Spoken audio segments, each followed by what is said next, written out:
Okay, so I will call to order this meeting of the Greenfield Conservation Commission at 6:31 p.m. on May 23rd, 2023. All commission members are currently present. Me, Fletcher, Erica, and Kristen. This meeting is being held virtually, and if any technical interruption occurs and the meeting suddenly ends, it will not be resumed, and all items will be automatically continued to the next scheduled meeting date unless we make a plan ahead of time. Also, as you probably just heard, this meeting is being recorded by the Conservation Commission. And if anyone else is recording the meeting, you are required to let me know now or when you begin recording. Okay, hearing none, I will assume no one is recording. So the first item on the agenda is approval of meeting minutes, May 9th, 2023. I'll motion to approve the meeting minutes. May 9th. All right, motion to approve by Kristen, seconded by Erica. Any further discussion on? Yeah, I wanted to just, on page 1, I think it was, or I guess the beginning of page 2, for the DOT hearing, the notes say there are BBWs, but there are no direct impacts to wetlands or waterways. But is that in riverfront area? That's a resource area. So if that is in riverfront, I think we should state it, because that kind of sounds like it's not in any resource areas. Am I mixed up? Yeah, it is in riverfront. Okay. I think it was said in the meeting that there are no direct impacts to streams or wetlands.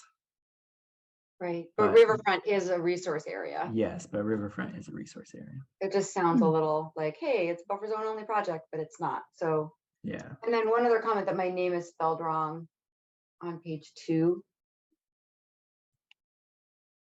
which happens all the time. Oh, sorry about that. That's okay.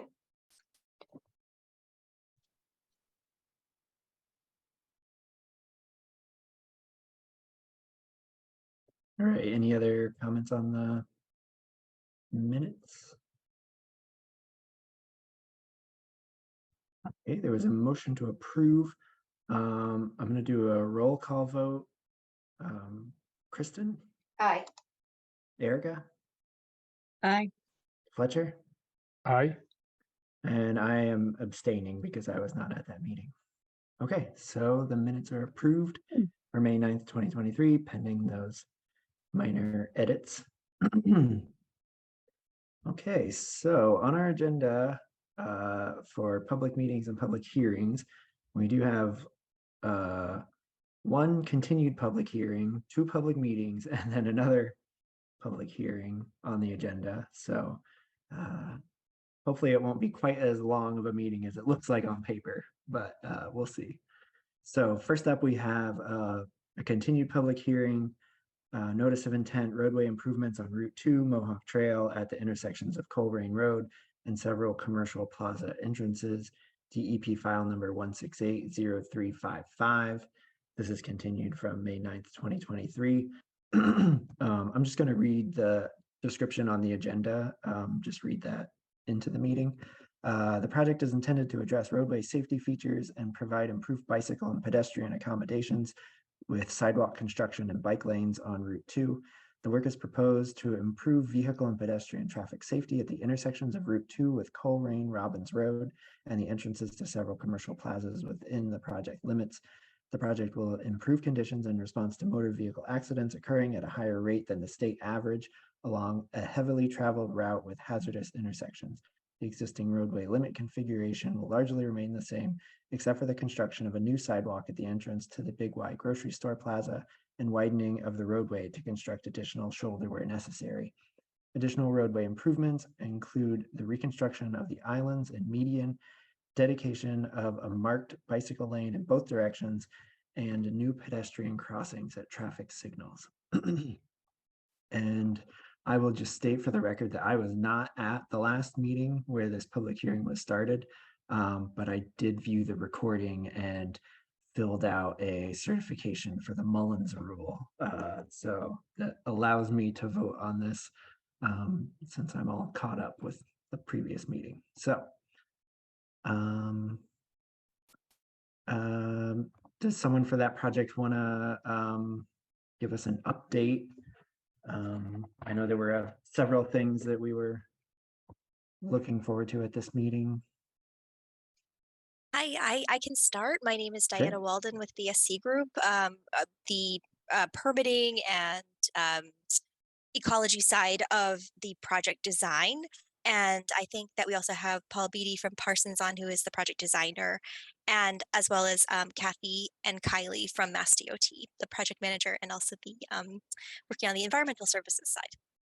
So what we were looking at last time we met were some of the possible mitigation options out either within the project limits or just adjacent to them.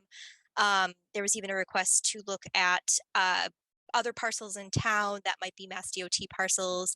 I was speaking to Kathy as the project manager. When the project is advanced to this point, having to go back and look at other parcels and other options just would really basically not let us meet the project schedule of the advertising date, which is coming up in just about 2 months. Mass DOT has a long review process, and anytime you design something, it goes through several layers of review. And so, and also that we have, right of way access issues all figured out by this point. And so trying to find a spot offsite just does not meet their schedule and their needs. And so we really focused on what could we do within the project limits. And we had reviewed some options that Mass DEP had mentioned in their comment letter and had mentioned to us when we were out in the field visit with them. And I also was on another site walk with Fletcher on May 16th, last Tuesday, to look at some additional possibilities out there in the field. So what I could do is run through the additional spots we looked at and then discuss the choices that Mass DOT would like to make for mitigation and stormwater improvements on site. The other thing that I can do is run through the response letter to the Mass DEP comment letter. So we did provide replies to their comments, and just recently today sent that in to Mitch. So we supplied the letter, a slideshow or a PDF of the various mitigation options, and we still owe a revised plan set. And I did also submit a revised stormwater report based off of a small rounding error that Mark noticed in the original stormwater report. So if I can screen share, I can go through the options that we reviewed. Okay, and actually I'm going to share. Screen share is loading. Okay, it's loaded for me. Okay, and then this is actually I have a few different tabs here that we can look at. This is the various mitigation options, some of which we talked about last time we met. And this was the potential of removing some fill that had at some point accumulated within Wheeler Brook and then stabilized with a stand of Japanese knotweed. And Fletcher and I both looked at this, and it was never really a preferred option, even mentioned from DEP, because it would mean getting Army Corps permits and being back in in a stream where we don't have any impacts directly to a stream. So this just seems to be something that you'd risk destabilization. The knotweed is adjacent to the area as it is, and so this would be just not a preferred option, I don't think, from any standpoint. So just wanted to show that again, but no, I don't think that's anything that we want to do in terms of schedule and just the invasive nature of it. So then the next Diana, thought can I was, just oh, jump sure. in for a second? Yeah, I just want to reiterate, just from sort of looking at that in person, it did look like if you sort of scoured that and took that sediment away and took that knotweed away, it would be undermining parts of the bank where there's mature trees growing potentially, and releasing whatever's in that sediment as well. So maybe in the future, that's an area to look at, but for just an effort to just sort of like remove that fill and assume it's going to open up things in a better way, it didn't look like that on site to me personally. Then the next location were the concrete swale runoffs on the Home Depot driveway. We did not want to get into this area just because one location is definitely off of the Mass DOT state highway layout. The other is kind of questionable about where the extents actually fall. It looks like some of the work could be done on the state highway layout, but some might be grading and finalizing it might get into the Home Depot properties, and we don't have a right of way easement there to do anything. So this ended up being not a preferred option either. We did want to look more at the it was a Commonwealth of Massachusetts owned parcel used as a Mass DOT depot in the past, and this was one of the thoughts we would look at this a little bit closer to see if we could get in towards the stream and some of the erosion and invasive species that was noted on the hotel. There was a hotel project in the area, but we've recently found out that Mass DOT is actually transferring ownership or operation of this site over to the environmental police. So it's not really a Mass DOT option anymore to really do anything out there. And we also discovered that the property line for the parcel basically hits just as the stream is daylighting again, and where some of those erosion issues and invasives were noted are actually beyond the Commonwealth owned property. So it would be on the hotel property, and we're not able to do work on other private properties. So doing something here to help clean up on this Commonwealth parcel does not look like an option either. So that brings us back to the idea we had to try to fit in a infiltration swale, something that doesn't necessarily outlet to a stream, but would provide some stormwater mitigation. It would be near the shared use path that's being proposed in this area leading to the I-91 Route 2 Rotary. And we spoke with Mass DOT Environmental and talking about whether we should do shrub plantings in or around it. And the concern is that if we did have shrubs of some sort, that there would likely be maintenance issues, potential accidental mowing in an area that's pretty wide and grassy as you get into the Rotary. We weren't confident that putting shrubs in that they'd be able to be protected in perpetuity and continue mowing around the area. So we are proposing a Mass DOT roadside, riparian roadside, or riverbank roadside seed mix that they have specified in the past. And it's 100% Massachusetts native species. So it would be native grasses and native herbaceous species, including ones that could potentially flower if the maintenance wasn't done continuously or the mowing wasn't done continuously. And so this is about 1,000 square feet or so of this isn't the final design. I can flip over to that right now, actually. This is not the same location. But this is, Parsons has graded in the approximate location of what the swale would look like in this general area.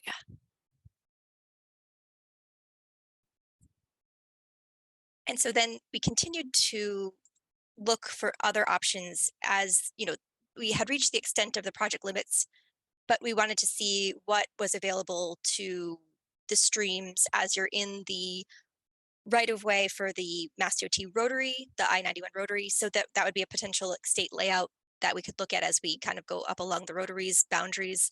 Fletcher and I did find a concrete swale runoff area that goes straight towards the head wall of Smead Brook. So Smead Brook is coming in from this direction. It's off the parking lot of the Friendlies, and it flows in this direction and eventually meets with Wheeler Brook coming in from this direction. And we did find, the head wall and this concrete swale, and thought about the possibility of doing some sort of sediment trap or forebay, a stone trap to catch stormwater before it hits that runoff. It is a pretty wide, grassy, flat area as it is, and there wasn't really signs of erosion or anything leading up to the concrete swale. So upon showing it to Mass DOT, they wanted to keep the options in the existing project limits if possible. So they would prefer not to do anything here at this head wall. But that was one option that Fletcher and I had looked at. Another idea was to, in the area of the trail, in the area of the shared use trail and the infiltration swale that we had just talked about, along this fence line at the depot property, there's some invasive species, nothing too major infestation or anything like that, but just some sparse bittersweet vines and Japanese knotweed. And we did talk about the possibility of maybe doing a one-time treatment, clipping them, and just kind of cleaning it up, possibly doing a few plantings. I believe Mass DOT is still concerned about how things would get maintained and whether plantings would be preserved or avoided whenever anything is mowed or maintained in this area.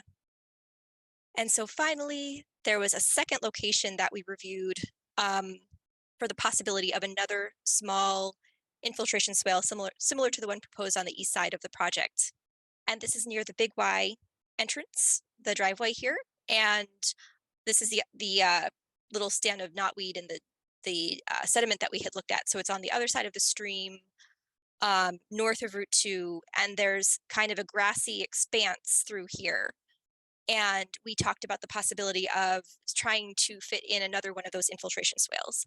And again, not planting it for the same reasons of possibly getting mowed and incidental damage to the plantings, but using a native plant species, seed mix.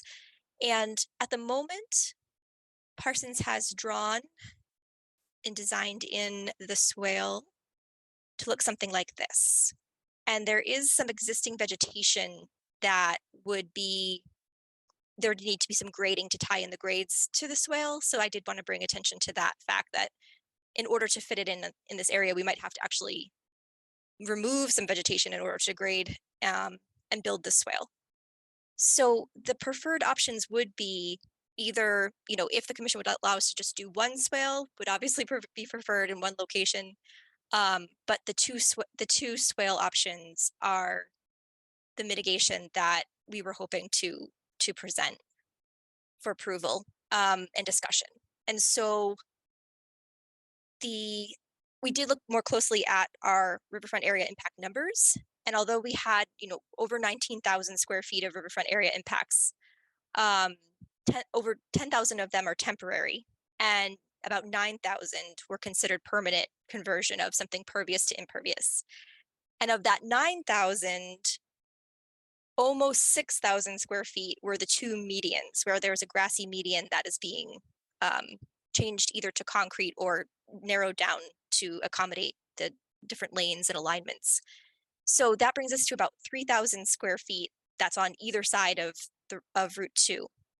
And of the 3,000 square feet, almost 2,000 is on the south side of Route 2, where about 1,000 square feet is actually occurring near Wheeler Brook, on the Wheeler Brook side, without a roadway in between and other development in between the work and the stream, the resource. So we wanted to kind of narrow down the actual impacts happening closer to the stream, and then also show these two spots as the potential mitigation. And I can go through the responses to the Mass DEP comment letter if that's something we want to talk about, or if we want to stop and talk about the mitigation options now. Yeah, I guess if anyone has questions about this now, it might be best to. Fletcher, I don't know if you had a question. Well, I was just going to suggest I have some site photos from our visit I could share. Okay.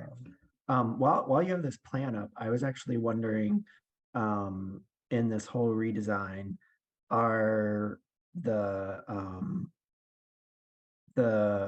stormwater features on the road being changed at all? Like catch basins and things like that? Catch basins are, I think some of them are receiving deep sump catch basins, but for the most part, there was not any other significant improvements. I think as Mark had mentioned, I can't remember the word he used, but he was saying that, you know, up until this point, we really hadn't had any sort of significant improvement on existing conditions. We'd had the deep sump catch basins, but that was essentially it. Okay. Travis, Yeah, do you think? pleasure. Well, do you think it's a good time to go through the DEP comments first, or do you want to pictures with the I talk think if of we're talking about this already, we might as well just Right. stay on topic instead of bouncing around. So if you want to show some photos. Yep. Let me pull it up real quick. Diana, while he's pulling those up, can I just ask, are you meeting 2-to-1 mitigation? If we were able to bring our impacts down to just the impacts that are on the north side of Route 2 closest to Wheeler Brook, I do think with the two swales, we're hitting about 2,000 square feet versus the 1,000 square feet of impact on that side. If we were to pull in the little bits of sidewalk and impacts that are happening on the south side of Route 2, we wouldn't, because we have, like I was saying, I think 3,000 square feet of all riverfront area impacts. The medians would be like another 6,000 square feet. If you were to count those grassy medians as any sort of significant impact to the riverfront going away.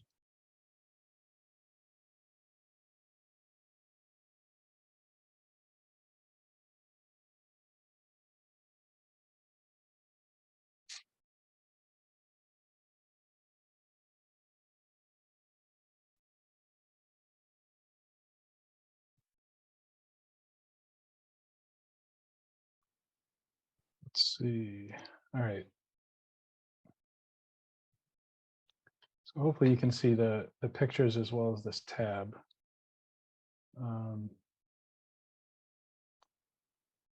You can't see the picture I just pulled up, huh? Yes, I can see that. Oh, you can see it. Yep. Okay, strange because I can't. All right. Well, so basically what Diana just talked about, these are the two areas we walked looking at the potential for some type of swale mitigation on what is essentially lawn area that runs into the stream that runs right along this boundary here. So this first area here is where MassDOT had originally proposed a small swale right there. And this is probably not quite correct in the correct location, but I think it's actually pushed back a bit, but that gives you an idea of sort of the grassy area we're dealing with along the rotary and further back towards the road area there. And that's just my rough attempt at showing where the Mass DOT swale was originally proposed. I think it's actually further back by the signs. And then if you were to flip around and look the other way, you get to that area where water seems to sheet off into this, there's like a concrete drainage structure right there. And we noticed that it seems like the general grading of that area is, there's a low spot sort of in the middle of the grassy area, and it kind of just heads this way right into the stream, which I believe is on the hotel property, but it may be Mass DOT property at this point. Not totally sure. But so that's why we came up with the idea of potentially expanding that to a more sort of impactful drainage / mitigation structure. It's all in a continuous grassy area here. It's all part of this. Although the project area of work seems to end back around that blue sign, or maybe a little closer to here. So a little disappointing to hear that there was no buy-in from MassDOT to maybe push it out this way, because the way, being on site there and looking at it, the way it was sort of proposed, it seems like it would have minimal impact. A lot of the water coming off, like in a heavy storm, I think is going to flow off the road and carry whatever's there this way into the stream here, and down to that concrete drain down this way. So something that was a little more comprehensive in catching that seemed like it might be some decent mitigation, but this is the other area. So this is more or less in front of the big Y parking lot for another potential proposed swale. You can ignore where I drew this. I don't know what the engineered solution would be, but it might be bigger, it might be pushed back more, but this is the general area. And the significant vegetation here would be this, like a crabapple tree that you can see behind the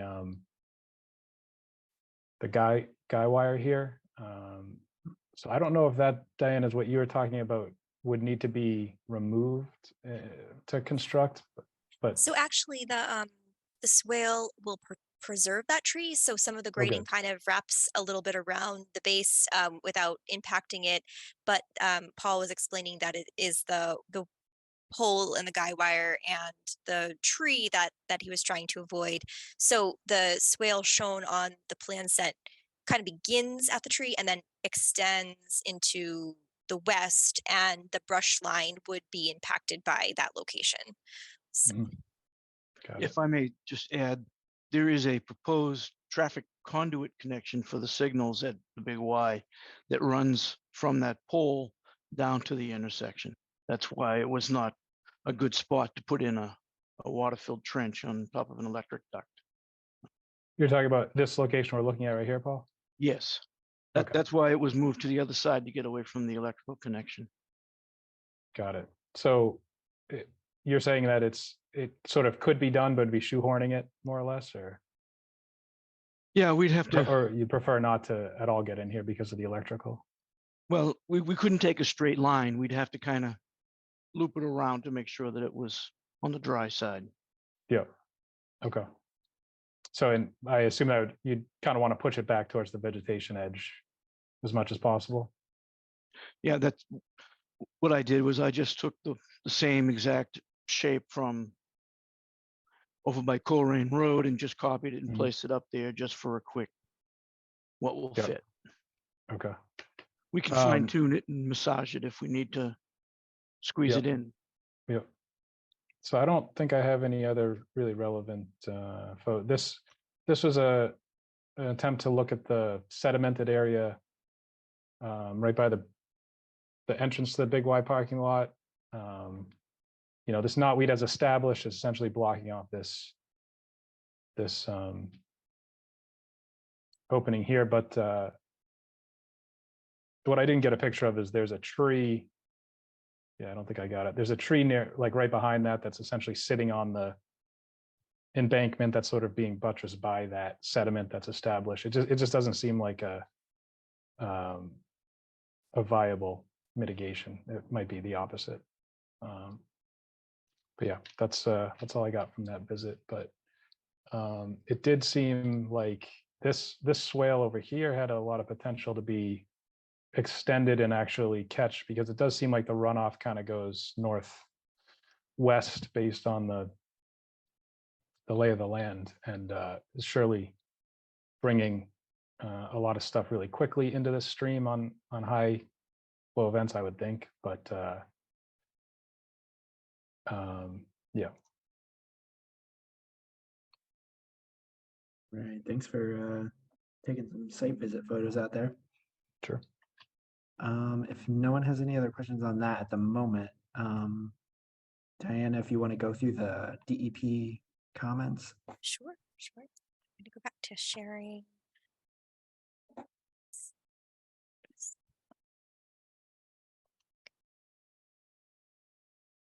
So this, before I switch over to the response letter, I'll just zoom in a little bit here, and you can see that that is the tree, the crabapple, and the utility poles here with the guy wires. So So I was way to the, I was way ahead of that. So it looks like it's further behind my picture. yeah, but it was leading up to it. So we were kind of where yours was ending, maybe here, we are starting here and heading west. So yeah, so as Paul was saying, I didn't realize that this eastern side was not really an option because of the conduit that's going to be going in. But if we head west from there and try to avoid the tree, we might get into some of this brush and grading into the brush there. So we could either really narrow it down or look into finagling around the tree and around the conduit in some other way. But that is the location that we're looking at. So I will go to. It doesn't have to be a hot dog shape. We could get creative with any kind of, maybe I don't know what would be a good fruit to imagine it as, but an S curve of something some that sort. had more curves and maybe volume at one end than the other. Just try to stay away from that. Pear shaped, yes. Okay. And so then I guess just moving on to the response letter. All I did was take each of DEP's comments and then provide a response to it. So Mark's first comment was to make sure that the final plans are referenced in the order, and that he wanted us to delete the old reference to the paper firm map, since we had Paul calculate the extent of the new BLSF and the new flood zone based off of the engineering calculations. So when we were in the field, he requested that the old firm extent be removed, and we had the calculated extent on there as well. We called it extrapolated. He wanted us to call it calculated. So that is a change we were making to the NOI plan set. And I believe Kristen had asked what if there was a FEMA elevation from the paper firm, but I looked at that more closely and also did a test on some of the other communities, and I believe that the elevation showing up was actually a legend. So it was just an example saying if there was an elevation, this is how it would look. I don't think it was the actual elevation to this site. So I did check that. The second comment was correct the stormwater report showing 30% TSS removal, where it should actually be 25%. And so I checked with our engineer, and she confirmed that it was some sort of rounding error in the way that the table displayed it. So she did revise that, and that was provided today. The third comment was the long discussion of the various mitigation options. So though it was a limited project, we need to show more attempts to fully comply with the performance standards. And so review the mitigation options on site, and then because we didn't say anything about on site, Mark suggested looking offsite as well. So we also some of the drainage improvements need to be his words, demonstrably in excess of the regulatory requirements, which he did not think that they were with just the deep sump catch basins. So he suggested to continue with our site visit efforts to look at all the mitigation requirements. Suggested the commission come out on a site visit, so we did do that, and just continue to look at all the various options. So we replied about the fact that, with a project like this, with these linear projects in transportation, there's all different constraints on the project site. We have only really the state highway layout to work with.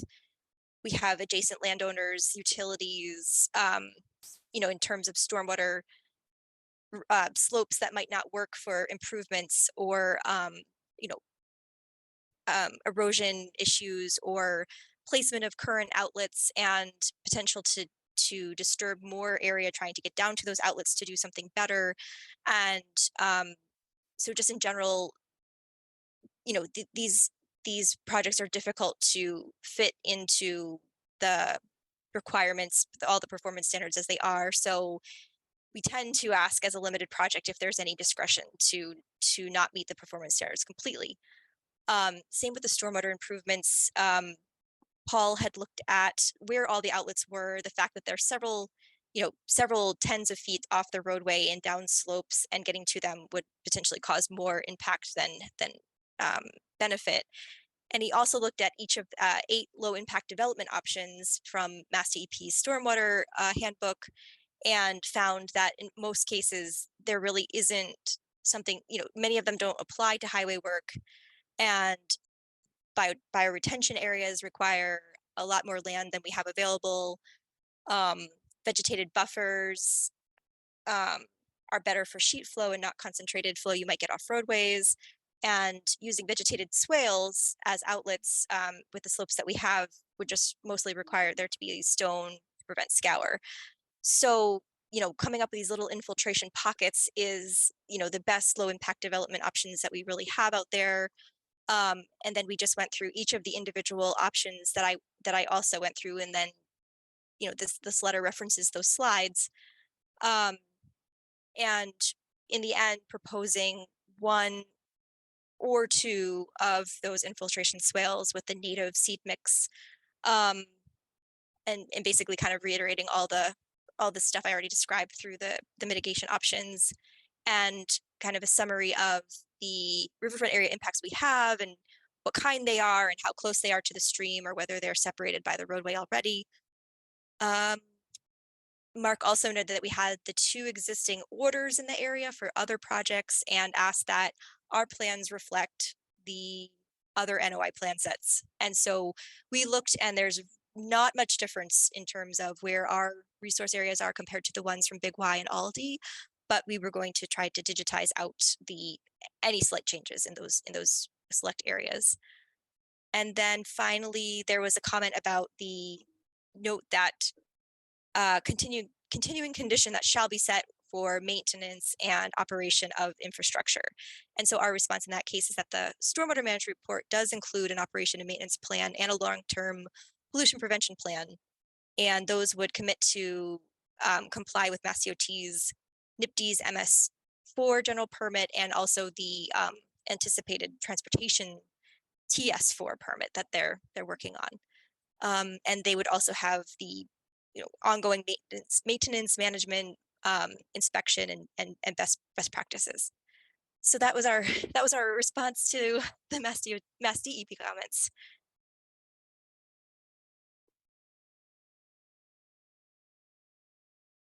All right. Anyone have any questions on that?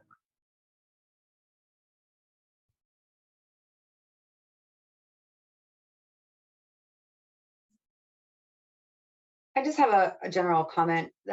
Thank you, Diana. That again was very thorough and well put together presentation. I just wanted to say I recognize that DOT has a different set of priorities than we as the commission have, but I'm a little disappointed in these mitigation presentations. Just looking at your stream stats analysis and your NOI, your watershed area goes all the way up Route 2. There were a lot of opportunities for an offsite mitigation area that is also owned by DOT that could have been better than just a roadside swale. That's all I'm going to say.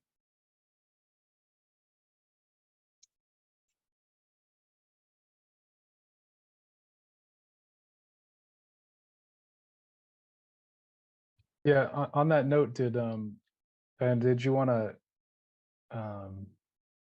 go into why offsite was not a favorable option for MassDOT? And I think you mentioned it briefly earlier, but is it the case that well, I'll let you go. Yeah, I think Diana, you touched on it before. It was a time constraint issue, but my counter would be that this shouldn't be a surprise to DOT.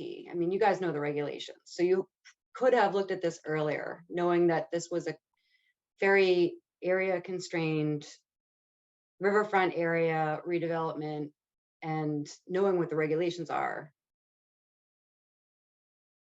I mean, I think in general, knowing that it was, previously developed and constrained, and that, so much of the work is really just small curb cuts and small areas of new sidewalk. I think we were looking for using that limited project status in terms of, it's that the riverfront area lost or changed in this case, was as I mentioned, a big portion of the impact areas were the grassy medians and separated from the stream by Route 2 because they're on the south side of the roadway, and just kind of small, like I mentioned, kind of curb cuts or small incursions from the realignments of the intersections, and having them be mostly mowed as they are. I guess in general, we were thinking that this was a good candidate for the leniency of a limited project. And I know Kathy, the project manager for Mass DOT, is on, and I don't know if Kathy feels speaking to some of the offsite ideas and the impact it would have to this project, or just in general. Yeah, this is Kathy. Hi, I'm Kathy Doherty. I'm the Mass DOT project manager for this project. Thank you for your time. To directly speak to the significant offsite mitigation that was suggested, as just to reiterate what Diane has said, is that the volume, or the area, I guess you guys call it square feet, does not really warrant that type of mitigation for this area. And it's not something that either the Federal Highway or Mass DOT would be interested or would be enthusiastic about attempting, a bigger area. As Diane was saying, you're looking at about 2,000 square feet, which really doesn't warrant doing something at another area that we may or may not have access to.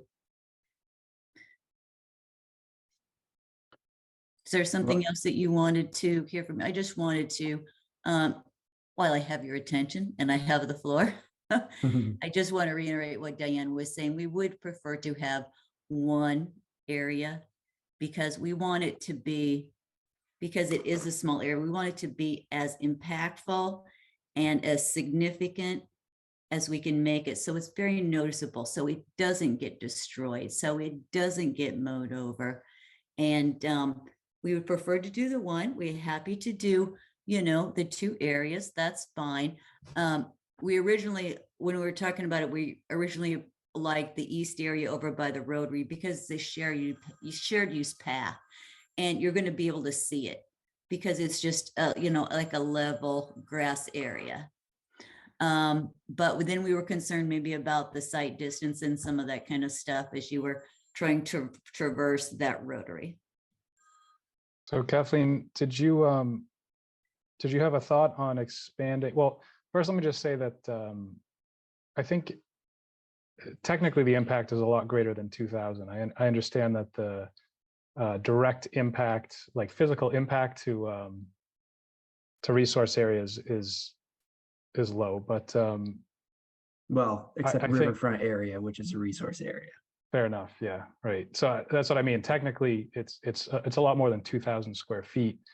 But I think what we're more concerned about is the low effort, knowing that you were making these changes and these impacts. There was not a lot of effort to present potential mitigation options while you already have equipment down there and attention on this project. I don't think Mass DOT, in other words, like I feel like we're all trying to grow in our methodologies and practices when we're doing projects like this. You can see by the streams adjacent to these roads and some of the way the runoff is handled or not handled that it's trashed. I mean, a lot of the stuff around there, and that's not, I'm not pinning that on Mass DOT, but I think we should take every effort possible to try to mitigate in little ways as best we can. So that's just something we were hoping that Mass DOT would give attention to and give some effort in here while there's active work going on. And I don't feel like that little, like, for example, I was surprised to hear that there was no buy-in for expanding that swale area along the whole grassy area to where the water really is infiltrating into the, or I should say running off into the streams. It's sort of contiguous with the area proposed. And I don't totally understand why that was not sort of given any thought there. I understand it's technically outside the project area, but it also is contiguous with what you presented in the first place, which was really a more of like a, I mean, based on the size, especially looking on site, I don't know what type of impact that'll have, but if you're sort of catching a wider area where there is basically no vegetation except for grass, that seems like there could potentially be an impact there. Did you want to speak to that? Okay, maybe if the problem is not in the area, if I'm understanding you correctly, is not due to our roadway itself. It's due to the buildup of the buildup of other. It's a high volume retail area. Our project is relatively small, and yes, it would be nice if we could, fix everything that has gone wrong in the past in this area. But unfortunately, we don't have the dollars to do that. Unfortunately, the swale that you're talking about, the erosion at that area there is way outside of the influence of any work that we're going to be doing. And so we cannot include that into this project.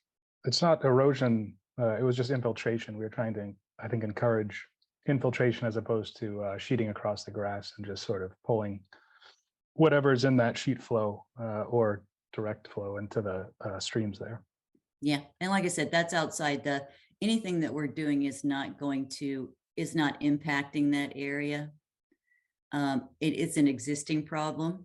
It appears to be, from what I understand, it appears to be an existing problem that is outside the scope of this project and outside the project limits. And it's probably something that definitely needs to be done. We just can't do it with this project. I'm confused though, because there was a swale structure proposed for that spot. There's some buy-in to do an additional swale structure in a place where it wasn't proposed up the road, but yet there's no buy-in to just extend the MassDOT proposed swale structure to be more impactful in that one area. And I'm just not totally clear on that part. No, we don't want to, we can't move the swale area outside of the project limits, the project influence. Is that what you're saying? You would, yeah, I mean, it's Mass DOT land either way. Right, but you have Diane's picture on here as far as you would want to move the area to closer up the road and outside the actual project limits, the limits of our project, which ends right here. If you look at the end of where it says Mohawk Trail, that line that crosses the roadway perpendicular is where our project ends. And so that's why we would be able to provide the swale that Diane spoke about previously. The area that you're speaking about, it appears to be the line, the dashed line that goes over to this area there. And that is nothing that we're doing on this project is having any effect on that area. It's not making it better. It's not making it worse. And you believe it's already a problem, and that may well unfortunately be true, but it's not something that we can fix or improve with this project. Can I just ask a clarifying question question about that? Sure. Is that like a DOT, I don't know, like an internal rule for their projects that everything has to be within the like physical scope of the project? No, that's federal highway. The Federal Highway Administration, which pays for 80% of the design and the construction, mandates that we are not to broaden the scope, the area of the project, without first getting, we would have to go, if we were going to do that, we would have to go all the way back to 25% and convince Federal Highway that it was a good idea. And they would say no. And so we'd still be behind the 8 ball, and we'd be where we are today. And the project would not, be advertised or come close to being done, because the, Federal Highway is not going to let us expand the limits of the project this far. Or 25% design is what you're correct, we would have to go back and we would have to get approval to move this black line that Diane was pointing to move it up over where the red line is coming in there. So it would snag your project, so we could justify, modifying that area. And in that case, we may well be impacting that area. And so we could justify it. But at this point, yeah, because we wouldn't be adding the sidewalk or anything in that area anyway. We wouldn't be extending the project that length. And that's what we would have to do, get approval from Federal Highway in order to incorporate this swale. I just want to clarify that you keep saying that you're not impacting that, or that it's offsite, that you're not impacting that area, but that wasn't our point. Was just that the wetland regulations allow for potential mitigation offsite as well. So I understand your comments about the permitting, but I just want to clarify that we weren't sort of making our point within that scope. We were talking about the regs and potential offsite mitigation when we were saying that. So in other words, I was just saying we weren't claiming that the project was impacting that particular exact spot. Okay. And on that note, Diana, can you confirm, is there almost a half an acre of riverfront area that's considered currently, it's not impact, I always get them mixed up. It's not Degraded, degraded. oh, altered? It's grass. It's not pavement. I forget what the right word is. It's another D Yeah. word, isn't it? So it's a half an acre almost, right? I mean, that's a resource area. Yeah, it's like I was saying, about 10,000 square feet of it are we had about 19,400-ish square feet calculated of riverfront area. About 10,000 is partially from basically the the saw cut and the regrading of the edges of pavement, and they will be reloamed and seeded, so they'll be returned. Like about 10,000 square feet will be returned to its existing condition at the end of the project. It's they're putting in the wattles and things like that. That's capturing that 10,000 square feet.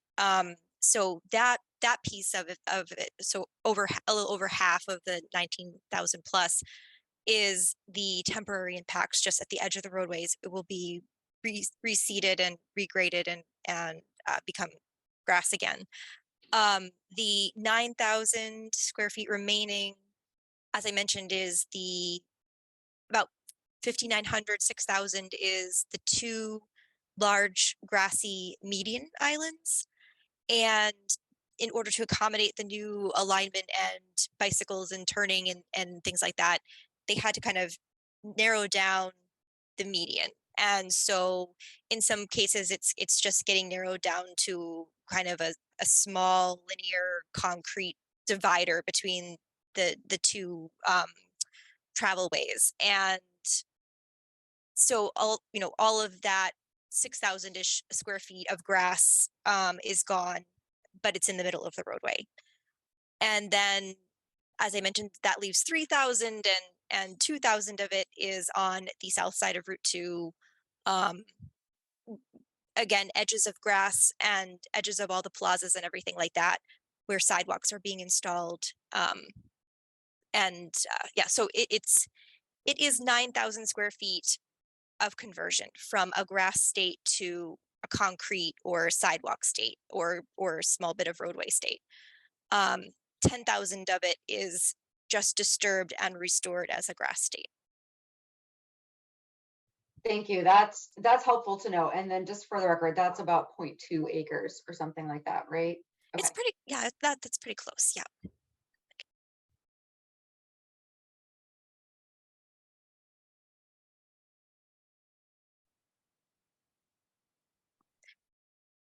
Actually, I was it on the wrong. It's almost the 19,000 total would be almost 0.44, and then the 9,000.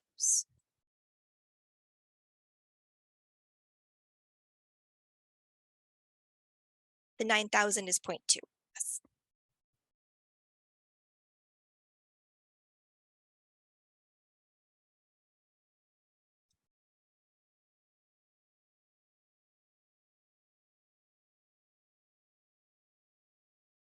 I have a question that it might be, I don't remember if you guys talked about this at the last meeting or I think it's a question for other conservation commissioners right now. So this was filed as a limited project, which does, give us discretion on approving things. But in the Wetlands Protection Act, it does say, notwithstanding the provisions of 310 CMR 1058, which is riverfront area. So to me, that sounds like we have discretion when it comes to everything except for the riverfront area regulations, which need to be followed. Is that everyone else's understanding too? That's a good question, Travis, because a lot of the regulations exclude, I mean, when there's special exemptions, it excludes BLSF and riverfront. So I have seen that in other sections of the act repeatedly. Where are you reading that from specifically? 10.58 what? Hold on. This is, although it's like 30 pages long. 10, one section. Well, what I'm reading right now is 1053-6. Oh. Which says, notwithstanding the provisions of 310 CMR 1058, the issuing authority may issue an order of conditions permitting as a limited project the construction, rehabilitation, and maintenance of, wait, is this the right one that I'm looking at? Private infrastructure.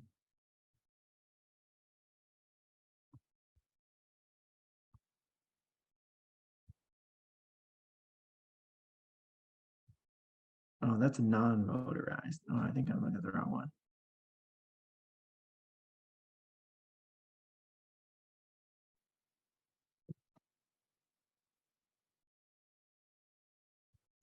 Maybe this is a question for Diana. Do you remember exactly which, in the Wetlands Protection Act, how this was filed as a limited project? Yeah, it's usually 1053-3. 3.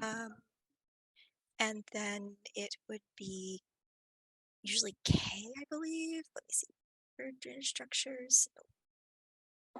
I have it in my application. 53-3 is a long one. Yes, there's a lot of options. Yeah, 1053K is the routine maintenance and repair of road drainage structures, including culverts and catch basins, drainage easements, ditches, water courses. I think there's another roadway one. 1 second.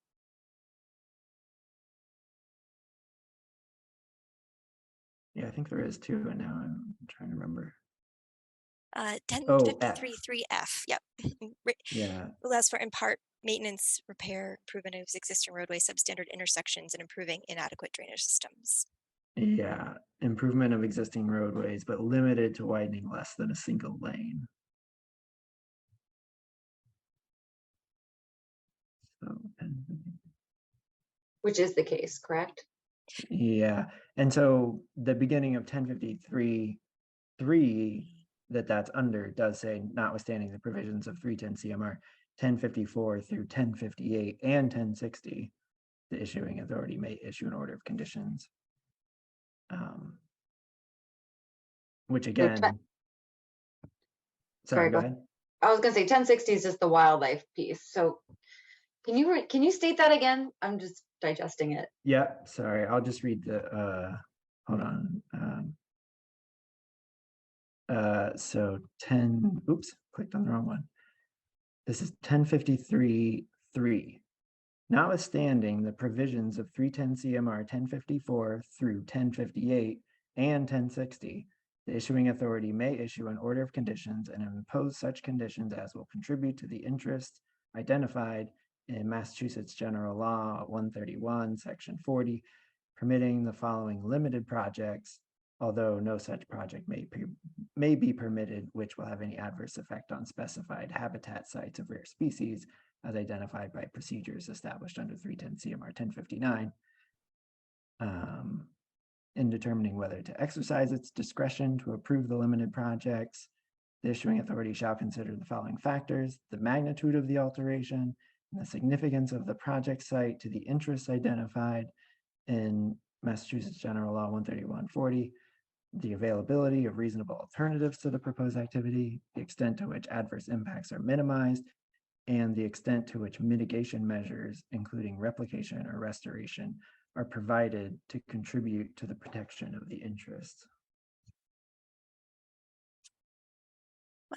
In my practice, my understanding has always been that limited projects are the limited project list allows you to do those projects without meeting the performance standards, as long as you've, given that you've proved that you've tried to meet the performance standards. And I was just trying to look up the meaning of notwithstanding, and it was basically saying despite. So despite the performance standards, despite what Bank and BBW and Riverfront area all say, the commission can approve these particular limited projects. So that my understanding has always been that those limited projects are the only ones that wouldn't need something like a variance if a project couldn't meet those performance standards under each of those resource areas. Yeah, I guess going back to Mark's comment, though, his comment 3 says, those submitted as a limited project per 1053-3F, the work must still fully attempt to comply with the performance standards of riverfront development. He says must still attempt to comply. That's a little vague. Attempt is a key word, I think. Yeah. Well, I mean, I think what we were trying to show with all the options that we looked at and the presentation of those and the discussion of them, is that, and then just to explain the DOT, the DOT statement that, the project limits are kind of it. We've tried to show that based on the type of impacts proposed and the amount of impacts proposed, as the rest of that 310 CMR was going at, is just the type of impacts that are going on here, and the attempt to look at all the options out there and the reasons why we are constrained is our attempt at meeting the performance standards to the extent that we can.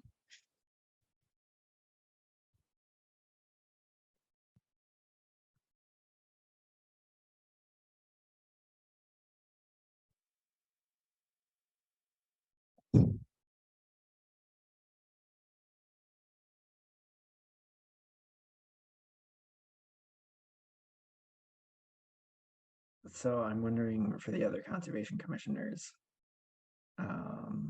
with the 2 swales proposed in the work area, what the feeling is about whether those are adequate, either just the one or both, which the second one would require more grading next to the stream, and I don't know.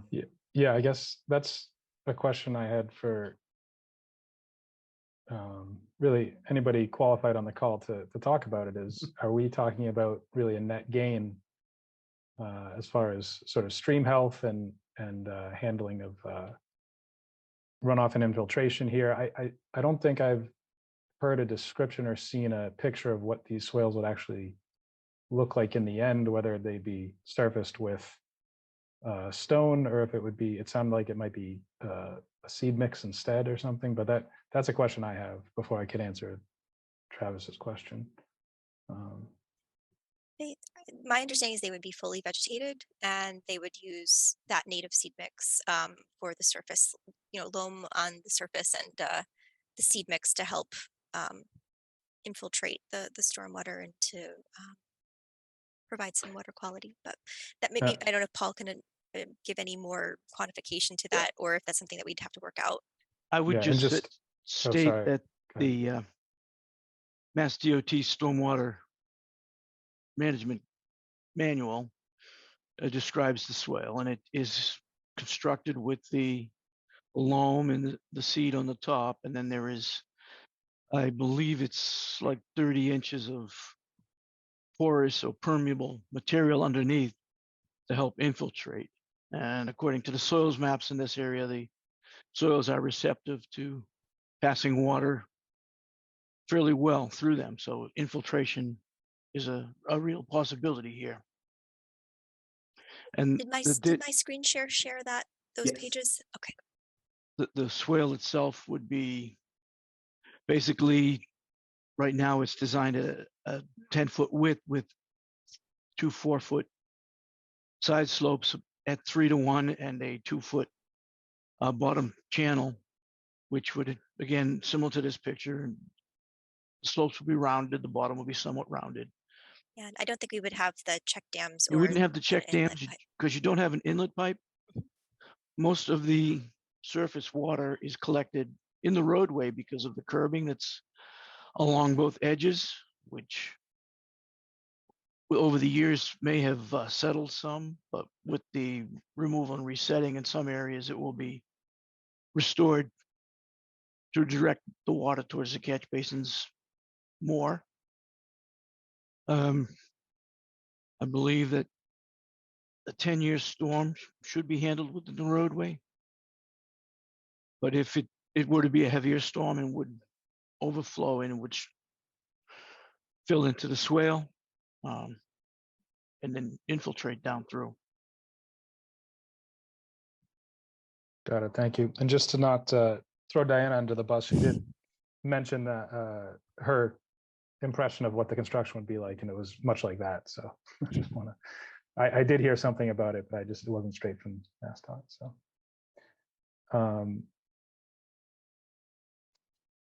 I guess, so there would be like a significant amount of existing soil removed to construct those, and that would be, I guess, hauled off site, or? Well, there's going to be a need to create a berm on one side because these are sloping, especially the one up by Big Y is sloping towards the brook. So we would have to, in order to keep a reasonably flat swale, build up a berm on the downstream side to hold the water there and not chase it too far down the slope.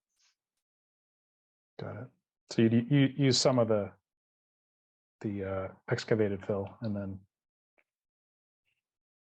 Yes, and actually that's filling around the tree about a foot on the side there, so could even make a little depression right around it to help preserve the roots. You don't want to put too much fill on top of the roots. Got it. And I should be able to tell just by looking at this image, but this is adjacent to additional impervious work that's going on, or is this not an area where the sidewalk and whatnot is being improved? There's no sidewalk being added there. Okay. So this would be sort of a new area, so to speak. I believe we're just either retaining or replacing the existing berm. It's just to the west or there where I believe we're putting in some, replacing the guardrail in that area. Got it. Again, I just kind of feel like a bioretention swale is not mitigation. I feel like this area for mitigation, in my mind, I would be thinking about reducing thermal loading, improving water quality, increasing shade, those kinds of things. And I'm just not seeing that in this mitigation proposal. It sounds like, Kristen, sort of somewhat on that note, is like when we're talking about potentially introducing additional native vegetation for shade or for But it's an area that's already interception. vegetated. So, I mean, replacing a Yeah. vegetated area with a vegetated area. I just Oh, not don't. replacing. I was saying, if I didn't know if there was a potential to add additional, but the only reason I said that is because it sounds like there's no interest in anything that's going to require maintenance, at least when it's, for example, vegetation that goes beyond mowing. So that kind of reduces those options pretty quickly. And I guess, I mean, I do kind of understand how, they're working with like a very narrow area where they can do anything additional as well.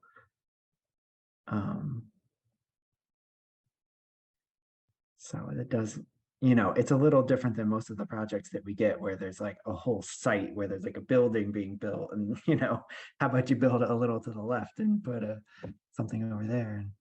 Yeah, and a lot of the regulations are written more thinking like that, like a parcel.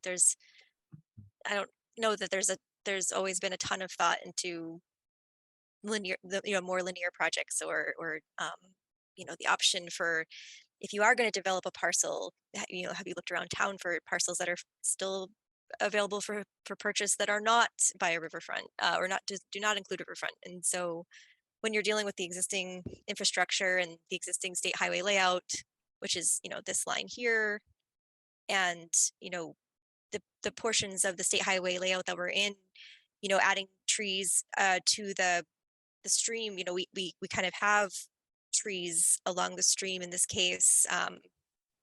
We have the mowed area, but there's still a small buffer to the stream in that case. And I'm not sure in terms of, letting more trees grow, if that affects sight lines and things like that, if that's the reason for that location being mowed. But yeah, it's just, we couldn't go onto plazas and do other things unless they're in that layout and we can get the buy-in from the other adjacent landowners and things like that. Yeah, kind of to go back and answer your question, Travis, I just, based on details so far and the size of these swales, I almost feel like the disturbance is not worth the potential benefit. It's I almost felt like that for the second one, for that one right there. Mhm. Yeah, that's Since what I it's was like saying. right next to the stream. Yeah. If the other one was, again, extended to the sort of extent of that arc of grass, that almost seemed like potentially worth it to me, but seems like that's not an easy task.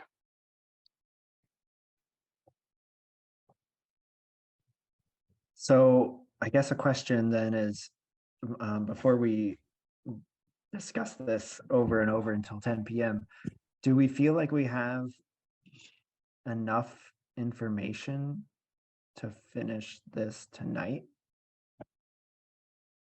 for the other conservation commissioners? That's my question.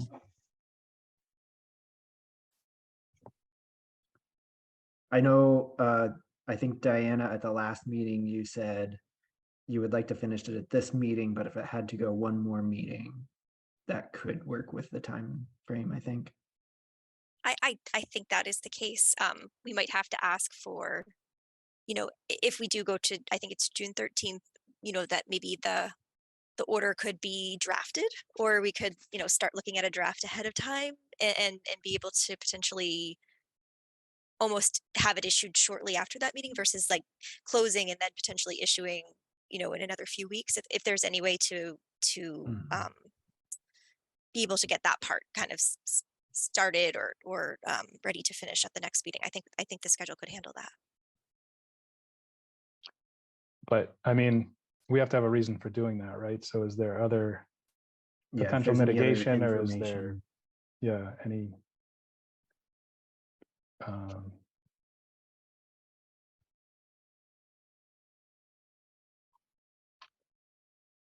I'm wondering if Well- my thought right now is where this second swale is, there's just like a grassy mowed area. Um, I mean, would it be possible to just have that planted? I don't know. I just have this thought in my mind of like having it just like planted with, a native seed mix and just have it not be grass, like yeah, I was gonna ask the same that thing. seems like it'd be an improvement without like a huge disturbance, even though it's really not mitigating any impacts from the road. I don't know. I was hoping to see that culvert replaced, but I know that would be a huge permitting nightmare. Diana's already like, don't say it, don't even say it. But that was what I was hoping for personally, because that culvert looks very undersized. It's obviously not functioning properly. It's obviously creating an aquatic disconnection. Just my 2 cents. And there is, I think Kathy has mentioned too that that might be something coming down the road. You were gonna say Pike. You said it. Road, Pike, they all kind of go this way. That the inspection report on the culvert linings was not good. There is a metal liner in there that it has rusted out quite a bit and corroded, but the concrete structure is complete and solid. So it's probably nothing that needs to be done immediately or anytime soon, or 5-10 years down the road. But I think when that slip lining is proposed, or whatever they might do to try to enhance the life of that culvert, they could look at more things in the stream then. The Mark mentioned, trying to get the right tool here to pull this over. It's not gonna work. Yeah, and it's perched on the outfall too, which is also not good. Slightly perched over there. Yep. Yep. Mark had also kind of said, it is creating a small scour pool. It's not a terrible Oh. drop, but it is a small drop there. Yeah, that's a definite aquatic disconnect though, so that would have been good.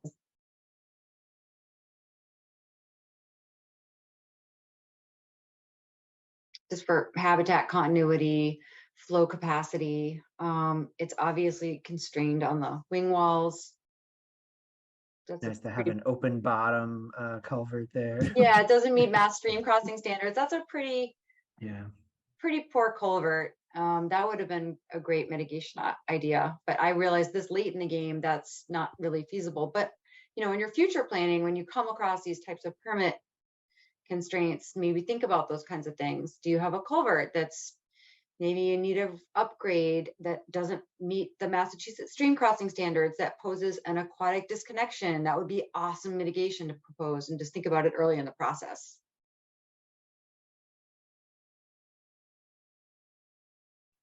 Yeah, and definitely in terms of the life of the culvert, they do think of that. It's when the work around it hasn't triggered any direct, core wetland water, WOTUS kind of water impacts going in. And like I imagine you'd probably have to like step pull this back to, well, you'd be replacing it completely. So but yeah, even just working on the other side with the sediment, this would be a whole other situation if you weren't replacing the culvert entirely. But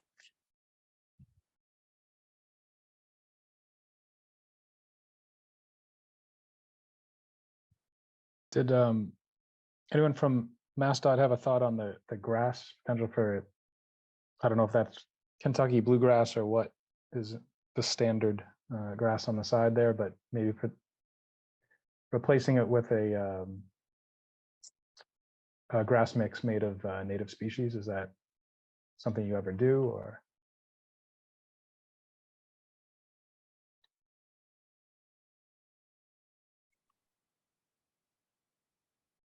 I'm Paul, are you still on? Paul Beatty?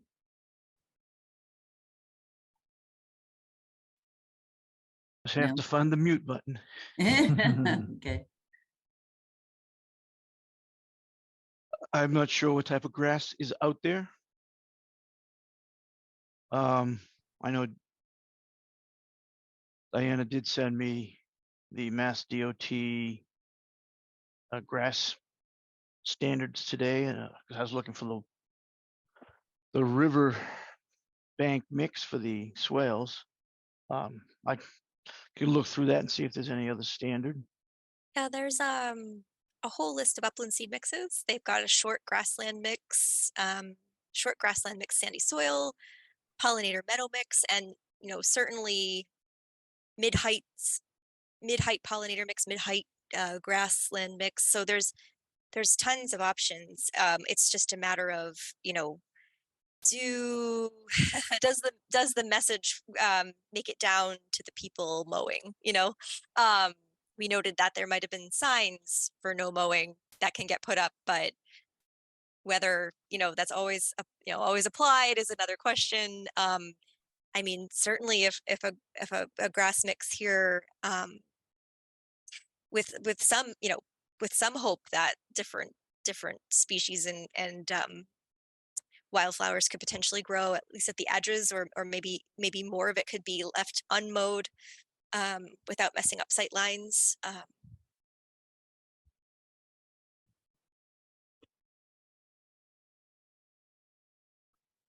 Yeah, I think when you just said unmowed, I think that's another good, like, if there's any areas closer to the stream that, could be, that's another thing though, like, getting that down to the people who are doing the mowing to not keep mowing what they've been mowing for 20 years or whatever.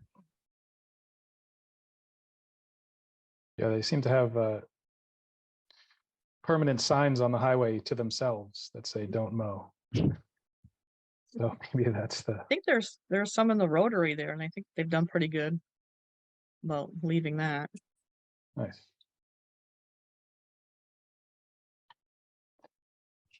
Paul, do you think that's like a possibility? I mean, we don't want to take time to peel turf off to replace, but if you're, and I suppose most of the stuff you're exposing soil on is on the edges of the impermeable surfaces, but Yeah, there's about a 2-foot strip wherever the guardrail goes in that is actually replaced with pavement milling mulch under the guardrail, so that they don't have to try to get between the posts to cut the grass.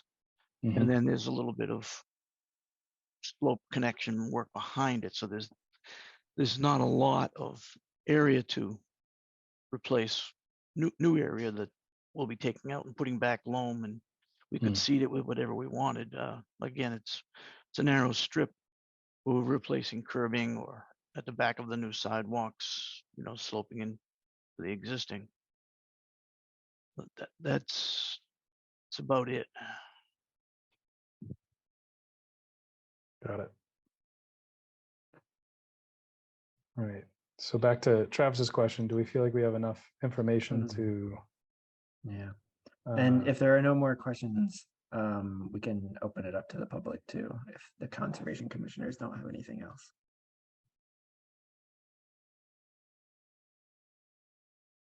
All right, hearing nothing from other conservation commissioners at the moment, I will open it up to any public comments. Feel free to unmute yourself and introduce yourself if you have a comment.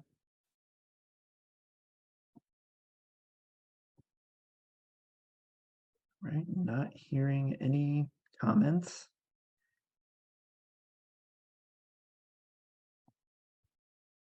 Okay, sounds like there are no public comments at this time.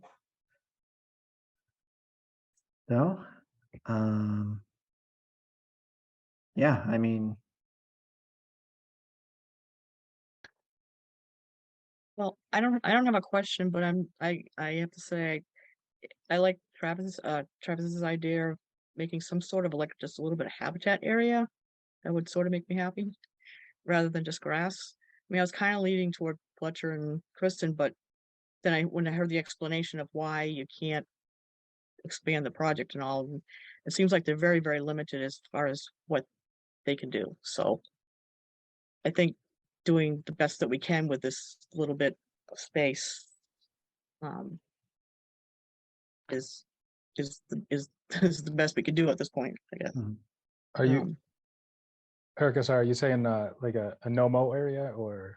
Yeah, I'd like to, yeah. I mean, I'm not sure what that, I'm not sure if that's, as far as like you're saying, sight lines and cars being able to see and stuff, but seems like on that, at least on that far side, that wouldn't necessarily be so much of a problem.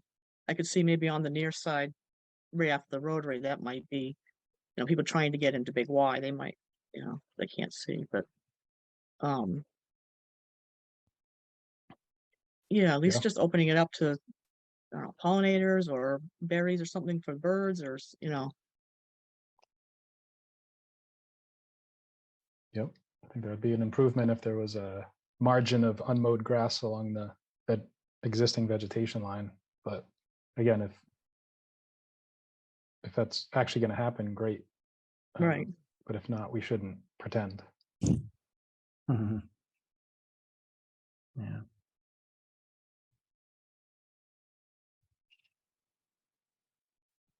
Any I mean, any I mass? guess, Yeah.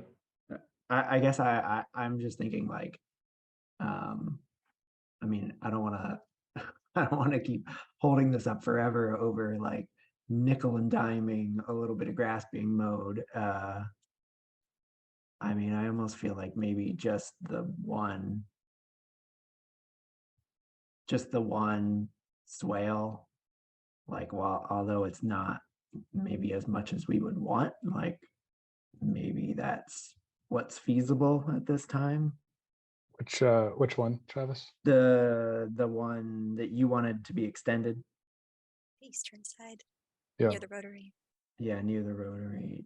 Just because the other one, I don't know. I mean, to me, that one, because it is like getting down in there closer to the stream, and it seems like there'd be more grading, and then you have to build up what's like sloping down towards the stream, build up a berm. And It's I don't much know. more. That seems like It's much tighter quarters over there too, so more Yeah. potential for complications. But yeah, I mean, I'm skeptical about the benefits of that little swale there, but given the disturbance that would need to happen and the maintenance that would need to happen, but I also do like experiments, and I do think it has potential to help infiltration there, and we could see how that goes. So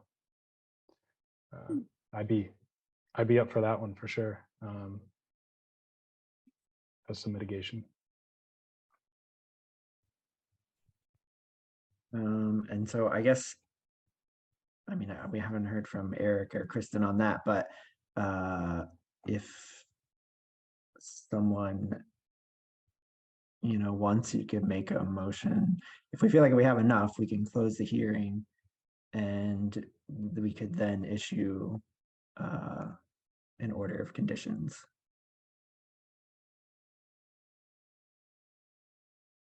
I don't know, Kristen and Erica, if you have anything to bring up before. I've already said my piece. I think this Okay. mitigation plan is weak. I think that Yeah. I guess. Sorry, go ahead, Erica.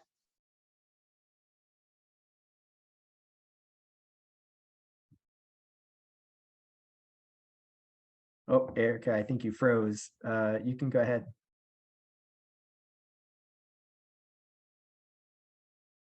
Oh, sorry. I actually, well, if you were talking to me, I couldn't hear it. Yeah, my computer's unstable connection, so I didn't hear what Kristen really said. So. I've already stated it. I feel like there were a lot of opportunities that weren't thoroughly explored. Like I said, in the sub-watershed delineation in the stream stats, the watershed goes all the way up into Shelburne along Route 2. That's all state highway. There were so many different areas that could have been looked at that are owned by Mass DOT. I know that slows your timeline down, but in my opinion, you should have looked at that before you came to us. That's part of the process. So I'm a little disappointed in the mitigation options. But I also recognize that, you've got your own set of miseries that you need to look at, and this is a safety concern. I really, really do wish that you gave us a better mitigation proposal. I'm not going to stand in your way, but I'm disappointed in the mitigation. I'll just say that. And I already said it, so I'll shut up. Okay. Erica, We're did sorry you- you feel that way, and there's not to say that this isn't a portion of the plan to do that. We couldn't possibly afford to do all of that in one fell swoop. That project is just too huge for, for a yearly budget for us to do that.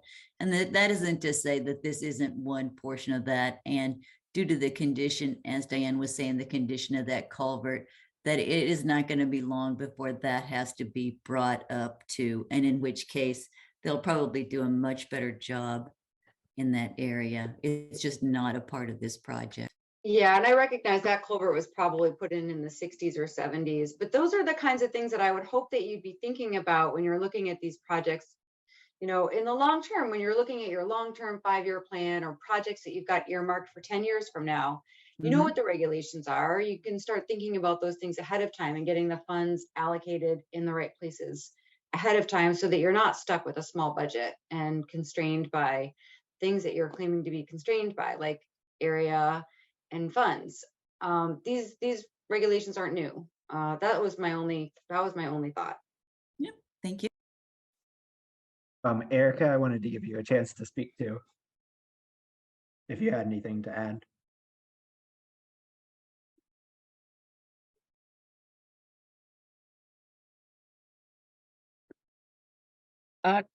Not really. Not at this time. I just, Okay. I mean, I think that, I would be okay with closing the hearing because I think that we've kind of beat it to death and we've kind of, yeah. Okay. Um, Does someone want to make a motion? We've expressed our disappointment and tried. So anyway, I'll make a motion to issue an order of condition. Close the Oh, hearing I'm sorry, to first. close the hearing for, sorry, I was just looking for the file number here, for 1680355 for road improvements on Route 2. Is there a second? I'll second that.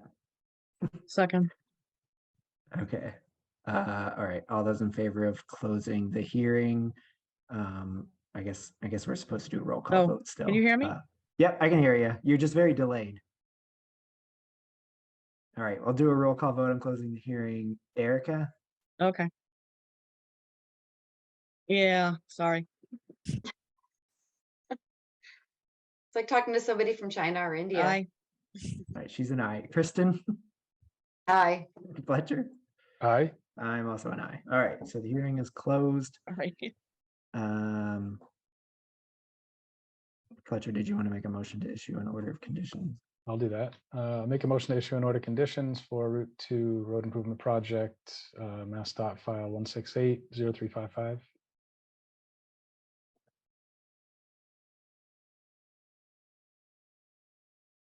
Oh, I'll second it. All right, seconded by Kristen. Second, And did we have Erica? Kristen beat you to it. So are there any special conditions to discuss before we vote on this that would be in addition to our standard conditions for? So if we are doing the swale closest to the rotary, is that sort of in the existing plans? Is that just going to happen, or do we need to issue that as a condition?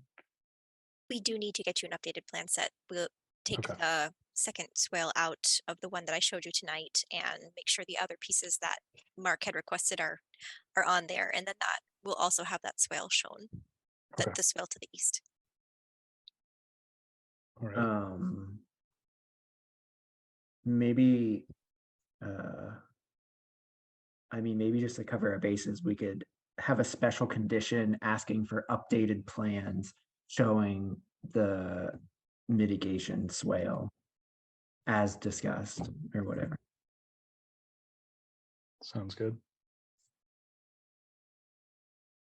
Other than that, I can't really think of any special conditions that we would want to add other than our boilerplate. Which does include, just for Mass DOT, Diana, it does include that any plantings in riverfront area and, well, in resource areas would be native seeds. So, and I think you were proposing native seeds for the mitigation area anyway, but Native to the county. I'm not sure it says in our conditions native to the county, but Oh, it that's what it should. should mean. That's what it should mean. Yeah, so like, look at Dalcalena. I think that's 2016. They've got a county checklist. And erosion controls are part of our boilerplate, right? Yeah, erosion controls, and they have to contact us, contact the agent, before they remove them. All of And that's you're- in like boilerplate conditions. You're gonna have a SWIP and you're gonna have protection in the inlets and all that stuff, right? There would, During construction. yeah, that's usually something the contractor will write for a SWIP when there is greater than an acre of disturbance. And in this case, I believe we are over an acre where it's not just being milled. Are we over an acre, Paul? I know they don't usually, if the road is just being milled and overlay, it doesn't count towards the acre, but if it's being fully reclaimed and built, it would be considered part of the acre. I'm not certain if there's no earthwork involved, just milling and overlaying, if it's considered part of that acre. Okay, But we do have silt sacks or some sort of okay. Inlet protection. sediment catching for the inlets, yes. Okay. Thank you, Paul. You're welcome. Okay, so we just have a special condition for that, them getting us updated plans. I guess we can say prior to construction, just to be clear on that, showing the addition of the mitigation swale.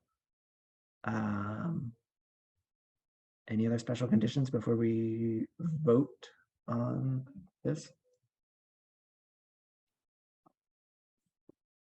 Okay, hearing none, we'll do a roll call vote on issuing the order of conditions. Erica?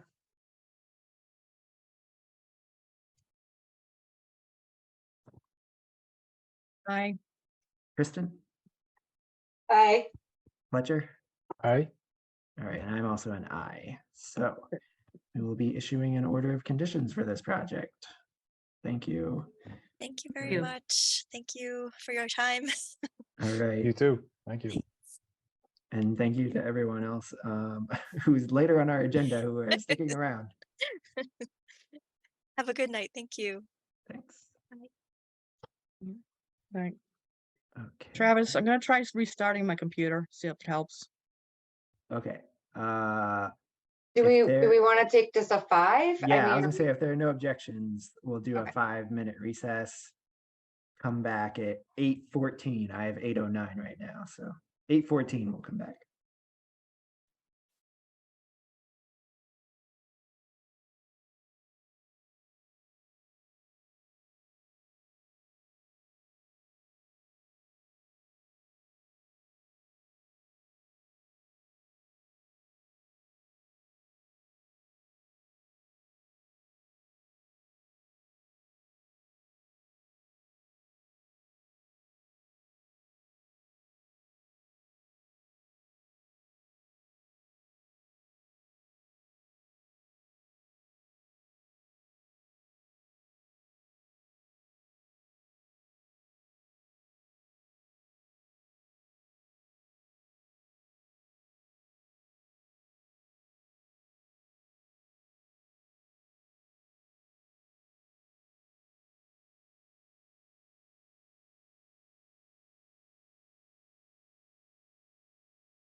Hey Erica, how's your Hey.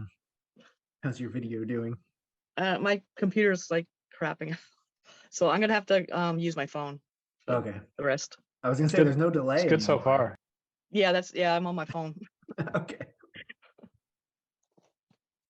Do we have Kristen back? Yep. You do. Yeah, Erica, that your delay, it's like when I was overseas, that's what it sounds like. It takes like a full 75 seconds to respond. Yeah. I don't know. Yeah. I'll have to work on it. All right. So it is now 8:14. So we are back from our 5-minute recess. So let's continue with our agenda. I think the rest of them will be a lot quicker than that.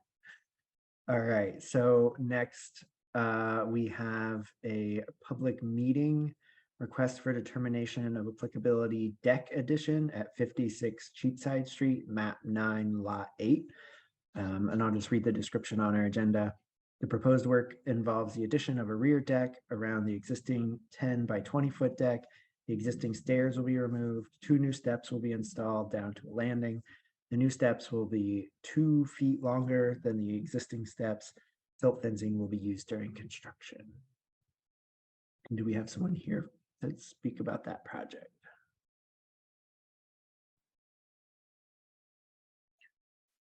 Oh, hi. It's just request. My name is Toshi Kashima. I am a contractor. Work for Emarin X, and this is a request for determination for applicability. Job site it's 56 Cheapside Street and Greenfield. Such a small project and backyard and deck addition. Just I don't have a nice sliding show, so I show you one picture. Maybe you can see. This is the backyard. Then I put down the red marker. That's the future addition. Then right-hand side, that's the stormwater protection silt fence. When I do work, if it, possibility work, I need protection. So then this is the site plan. It's mean this is a site plan. On the cheap side, she 56 cheap side. She had a 1.5 acre. There is, so you can see left square, rectangle square. That's the house. The existing deck in the back. So I show you existing deck.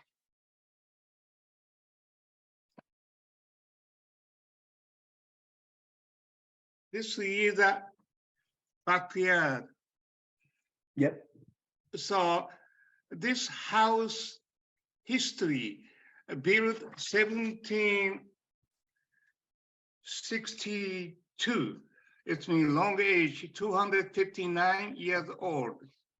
And then some area she bought 4 years ago. And then she asked me to reinforcement, and the garage was a little bit poor. I put the type X fire rated, so give it upgrade. And then she is just year by year repair, because the house itself, it's still help. It's and repair or do something good, updating it. So 2019 fire separation wall and the reinforcement and the floor joist, old section. It's mean 256 years old. It's rag joist. The next one, next year, 2020, she replaced the siding upgrade. It was a poorly condition and existing old area. and the garage area, it's kind of a plywood or that kind of stuff. So she did it upgrade. And then 2022, she did it roofing upgrade because maintenance every year, she tried to keep it up very well. But now you just see in the back deck, this is the existing condition. Maybe you can see. It's the looks good, but very poorly. It's the little bit need upgrade. That time she wanted a little bit view, opened up her day, little bit nicer. This is that I wrote it, just drawing it. Maybe you can see. Let Yep. area that existing. And then she just wanted bring a little bit open. It's not, big deck. Most of them, it's steps. It's mean that she can use this deck. It's a very safe condition. So now she has that deck need to be replaced, repair, updating. It means little lavary, it's not straight. So that kind of stuff. Then she wanted just a little bit opens up. This is addition. So this deck, so you can see this staircase, same, most of the area is same. It's not expanding too bigger. Gene, So it's just to make a square, a Mr. little bit Kashima, wider. I So think, that's the we are planning.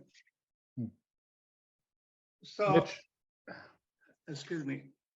This is that my site now is I'm doing construction. It's a virtual town.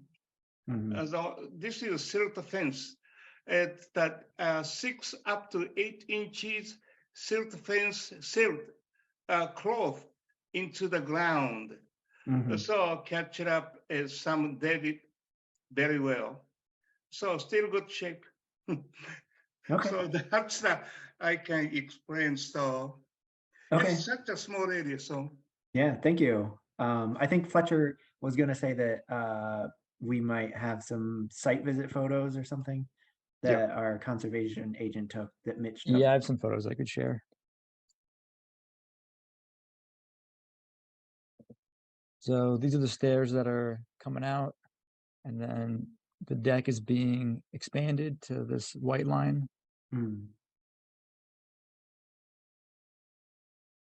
Just a view down towards the river. It's pretty steep, but there's some vegetation here. What river is that? Is that the Green River or the Deerfield? It's Deerfield, right? Deerfield, okay. Do we know how far from a river that is? Looks really close.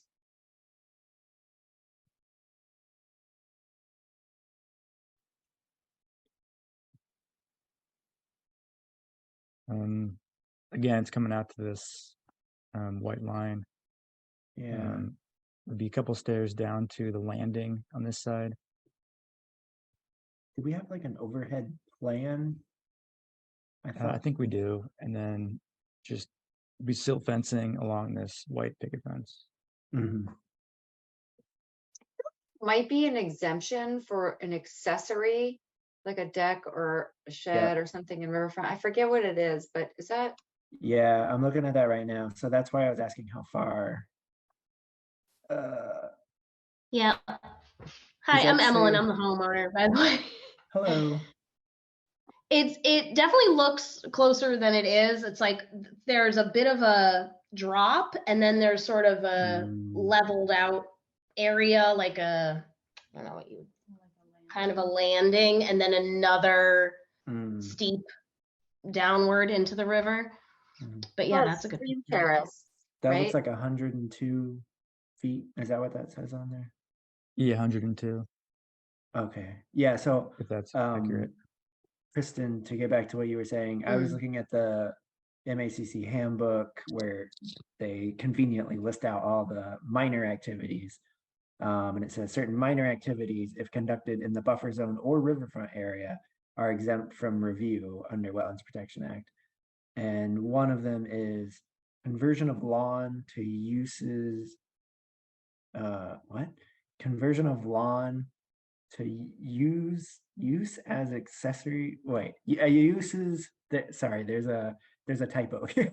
Conversion of lawn to uses accessory to single family houses, example, pools, decks, sheds, and vice versa. That's If exactly what I was thinking of, yeah. Yeah, if erosion and sedimentation controls are used during construction and the work is more than 50 feet from BVW or the mean annual high water line riverfront area, whichever is further. Okay, so this qualifies. I think so. As long Yeah. as they're using Okay. the silt fence, it looks like they're far enough away. Even looking on Mass Mapper on the aerials, given there's a really steep slope, so the linear distance is going to be further, but as the crow flies, it's like 75 feet measured that way. So when you add in the actual running distance, it's probably a lot more. Are you on Mass Mapper right now, Fletcher? Can you see if it's in priority habitat? Yeah, I can check. Because if it's on the Deerfield, I kind of think it might be. Would it still be exempt given the MESA has a different set of exemption standards than Wetlands Protection Act. right? Let's see. So core habitat. It's just the regular ones here. You're looking at priority and estimated. Yeah.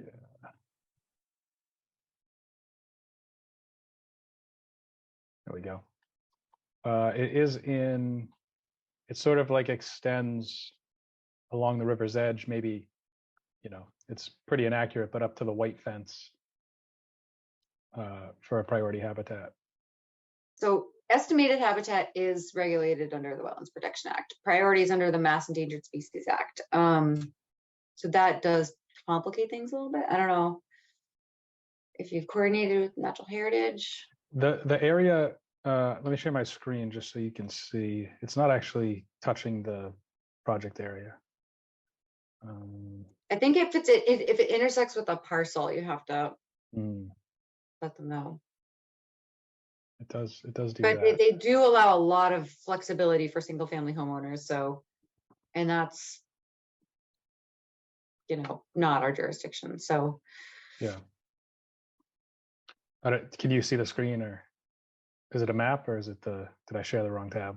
no, it is. Yep. And Okay. you know, that makes a lot of sense.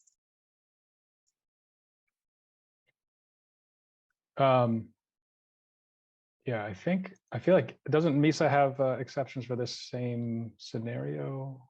They do if it's like I forget what it is, like a less than some % expansion of your house footprint, but again, not our jurisdiction. So yeah, so something for the applicant to be aware of is the main and thing. then I just want to point out on the RDA form,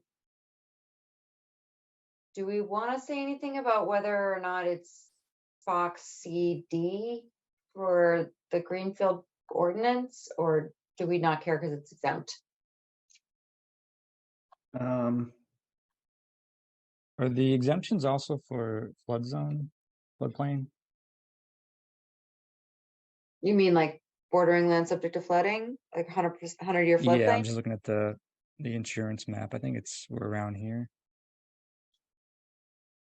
That's a good question, because if there's like a flood storage capacity displacement, which I don't think there would be from a couple like I don't think there would 4-inch square footings associated with deck posts, but I don't know. That's a good question. Oh, poor Evelyn, you're in priority habitat and riverfront and flood zone. No wonder. So I'll just point out, I found the exemptions for Massachusetts Endangered Species Act, and it does say one of them is maintenance, repair, removal, or replacement or additions that do not exceed 50% of the footprint of existing commercial, commercial. Wait a minute, that's the wrong one. And lawfully developed and maintained. There is a residential one, and I want to say it's also Yeah. some percentage, like 25 or 50%. I can't remember. Oh yeah, construction or removal of structures that are secondary to the primary residence located within existing paved areas and lawfully developed and maintained lawns or landscaped areas, provided there is no expansion of such existing paved lawn and landscaped areas. So that makes sense. So it's a deck within an existing landscape lawn. So Yeah, it would be cool with it. And again, that's just something we would want to, let the applicant know. They should reach out to MISA if they're concerned about that. But that seems to be an exemption. But yeah, I think this is exempt from Wetlands Protection Act. So Yep. if that's true, that would be a negative determination type 5, which says negative determination that the area described in the request is subject to protection under the act, since the work described therein meets the requirements for the following exemption as specified in the act and the regulations. No notice of intent is required. And then it says list exempt activity. And I think we would say that it would be a minor activity, conversion of lawn to accessory to single family house. I'll make Was a that motion a motion? Oh, for a sorry. negative. I'll make a motion for a negative determination for Box 5. box 5. Well, I was going to say the address first, but Oh, yeah, I have no idea which tab it's on here.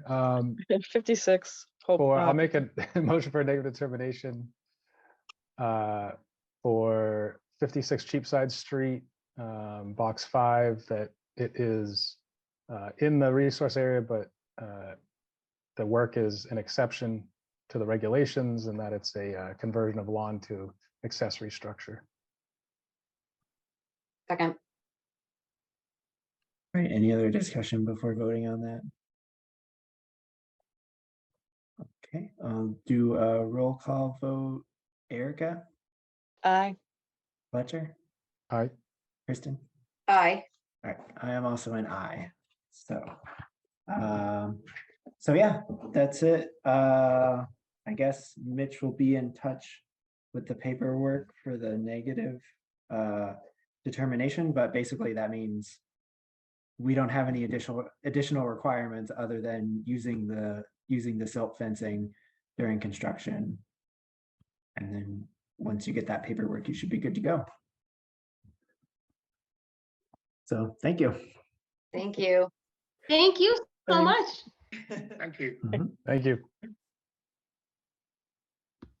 Okay, let me find all these millions of tabs that I acquired during a meeting. All right, so next we have a public meeting request for determination of applicability disc golf course at 394/412 Deerfield Street, maps 14, 11, 11, lots 2, 4, 5. And then it says the applicant is proposing the installation of 18 baskets, which will be placed in a 2-inch sleeve to a depth that will secure the baskets to the ground and covered with on-site material. There will be 18 T signs installed on a 4-by-3-foot signpost indicating the hole. All structures are removable and non-permanent. And do we have someone here to talk about that project? Yes, good evening, board.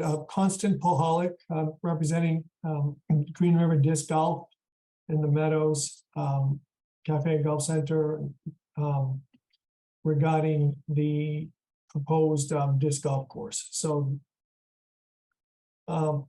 we are proposing an 18-hole disc golf course that is in place of the existing 9-hole golf course located formerly known as the Meadows.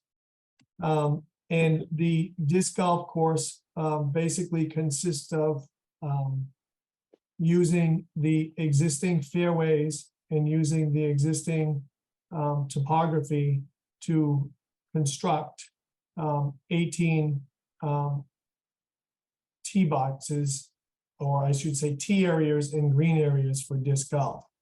And basically what a tee area and a green area for disc golf would be is that the green area is typically a basket in which disc golfers, if all of you that are familiar or some that are not familiar with disc golf, would be throwing what we used to call years ago frisbees, but discs into a basket from a starting point, which would be a tee, similar to in the golf course right now that has tees in which you would drive a golf ball or chip a golf ball to the green. These tee areas would be constructed of the present vegetative material that's there, and there would be a marker that basically a sign that would say that it's tee number 1, tee number 2 in sequence up to tee 18. Each tee or starting area would have a bench. That bench would be not a fixed bench, but just a bench that would be sitting on the surface, basically on every other hole, indicating the hole in the direction of the holes. And then each hole would have a tee marker consisting of a signpost that would just basically indicate first hole, second hole, 1 through 9 or 9 through 18. Each fairway then would have an area, the length of the fairway, some would be up to 300 to 400 yards, in which you would throw the disc from the tee area to the green area. The green area would consist of a basket with a chain. And I don't know if you have those in your packages, what the basket and chain look like, but I do have pictures that if you'd like me to share my screen. And basically the golfer or the disc golfer would pull out or putt out by throwing their disc into the basket and then proceeding on to the next hole. In order to construct what this is, we feel that this is a great use of the project because this is actually going to clean up any debris as far as branches and any rough grass areas, because we have to maintain, as we have been maintaining it as a golf course, but we have to maintain the vegetation by mowing it, and we would mow approximately at a height of about 4 to 5 inches. And probably mow on the average of every 10-day cycle to keep the vegetation down on the present golf course in the existing structures of where we're mowing now. It would be an easier golf course to maintain the disc golf course, because we wouldn't be having to utilize chemicals with fertilizers and wetting agents and herbicides. So it would be very environmentally friendly, because a disc golfer is a very, most of them are environmentally friendly and nature conscious. So it would be an asset to the area until the 9-hole golf course. And actually we would try to eventually over the time period, develop the area into more of a park-like setting with more manicured grass and more manicured areas. And I'm talking manicured as in we've always has been manicured as a golf course, but in such a way that the disc golf course would have some interesting areas with nature, because some of the areas may grow up. We may allow it to grow a little longer for areas which we call roughage. There will also be a practice area near the beginning part of the disc golf course that's indicated on the map, where the disc golfers will, it's actually closer to Deerfield Street, where they would just be throwing their discs to practice prior to them going out to play the 18 holes. And this is similar to a typical golf course where we had a putting green. As far as any structures or buildings, the only building that we have is a kiosk shed with a cash drop box. This shed is a portable shed. It will be on a gravel base. It will be actually near Deerfield Street, and it's portable. And that's specifically for the golfers to drop cash in, because this is more of a business that we're the golfers will pay ahead of time online or pay through the kiosk shed with a cash drop box. We will have an online reservation system where the golfers will reserve their tee time, and then they will come in at their prospective tee time and then pay for their round, prepay for their round, or pay with cash in the cash box. But the majority of the golfers will be prepaid.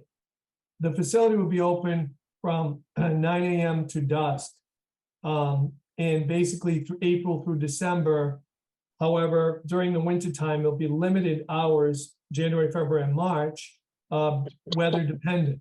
But a disc golf course, a disc golf player is a little different than a typical golfer. And even a typical golfer actually plays in the winter if there's no snow. But a golfer will play in more inclement weather than a regular golfer, because there could be a little bit of snow on the ground and they'll still play. We anticipate, as far as the amount of people walking on the course, approximately 16 players an hour possibly, or 4 rounds per hour. So you figure if it's a foursome, that would be 4 players playing in 4 rounds per hour. That'd be 16 players. And realistically, throughout the day, the max that we would feel that would come onto that course might be 50 people, maybe more, but no more than 50 throughout the course of the day, throughout like a 12-hour day or an 8-hour day, depending on the daylight. There's really no issues as far as erosion or harm to the property. The golfer will just basically be walking on the property with a sneaker or a athletic type of shoe, and they will just be bringing on their discs that they have in a disc golf bag, similar to what a golfer would do with a golf course bag. And there is really no areas or anything that they would be doing anything to harm the environment as far as in this area of the meadows. And then if there was anything as far as trash is concerned, we will have some trash receptacles every 3 holes or every 2 holes. And I don't believe that there'll be much trash, but if there was ever like a candy wrapper or a water bottle, and we would be basically taking care of that on a daily basis, any trash. And as far as anything as far as related to if we have to put in the baskets are 2 types of design. One, that they stay on top of the ground, but they have to have a stake in them in the ground that would go in about 3 to 4 inches in a sleeve to make sure, and some up to 6 inches, depending on the weight of them. So these baskets do not fall over. So they're secured, but any securing or any material that we would use would actually be existing material around the pipe. It's about a 2-inch pipe per marker as far as for each green. So it'd be like the baskets are on a 2-inch pipe. And as far as the tee markers are concerned, they would be one 4x4 post in which the sign would be affixed to that, indicating hole 1 through 18. Okay, great. So that's Thanks for that overview. Yeah. And yeah, I know Mitch, I think you shared some plans, like overhead plans. I don't know if maybe Mitch could share that. And because I do have them, but I don't know if so. Yeah, I mean, I can share them. Okay. oh yeah. So what I noticed on the site visit was there's this, I think, intermittent stream coming along here.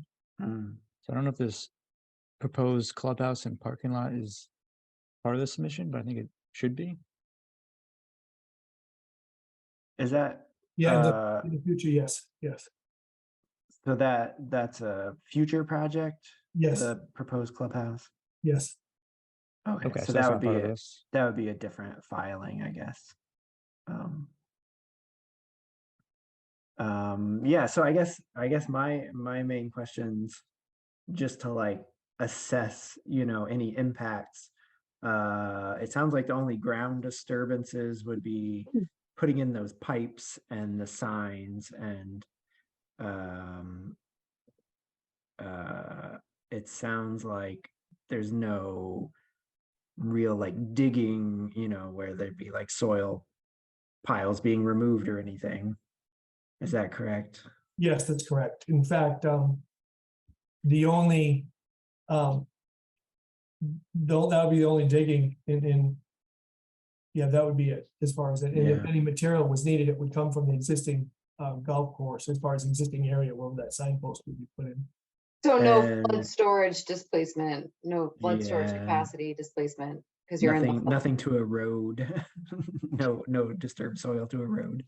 or no flood storage issues, I guess. Because aren't you in the flood zone? Golf courses are always in the flood zone, aren't they? Why is that? Why are they always in the flood zone? It's so weird. Really flat. I guess that's a good point. This area. Yeah. And then my other questions were, it sounds like you're not planning on cutting down any trees or anything other than grass, right? No, the existing trees that are there, the only thing that Yeah. would be done is that would be trimmed. I'm talking the pine trees. If there's any danger of low hanging limbs or anything that somebody would be a hazard, we would Mhm. actually just be cleaning those limbs and trimming the tree. That would be. Okay. Do you guys have an OMP, like an operation and maintenance plan for the property that would require work? I would just think that any time that you would have kind of anything that's not exempt under the Wetlands Protection Act or the Greenfield ordinance that's within our jurisdiction. Like limbing a tree in a wetland just because it interferes with sightlines for the sport, for example. I don't know, maybe that's not even a great example. Maybe you can think of other ones, but would you have an OMP associated? Maybe when you do your clubhouse, you can think about that and Think about that, sure. One of the issues that happens, as all of you know, we get intense winds and intense weather that'll come off it seems like coming into the valley and. yeah, that'd be exempt though. That'd be an emergency thing, right? Basically, what we spend a lot of time is cleaning up branches and trees that get hit by lightning.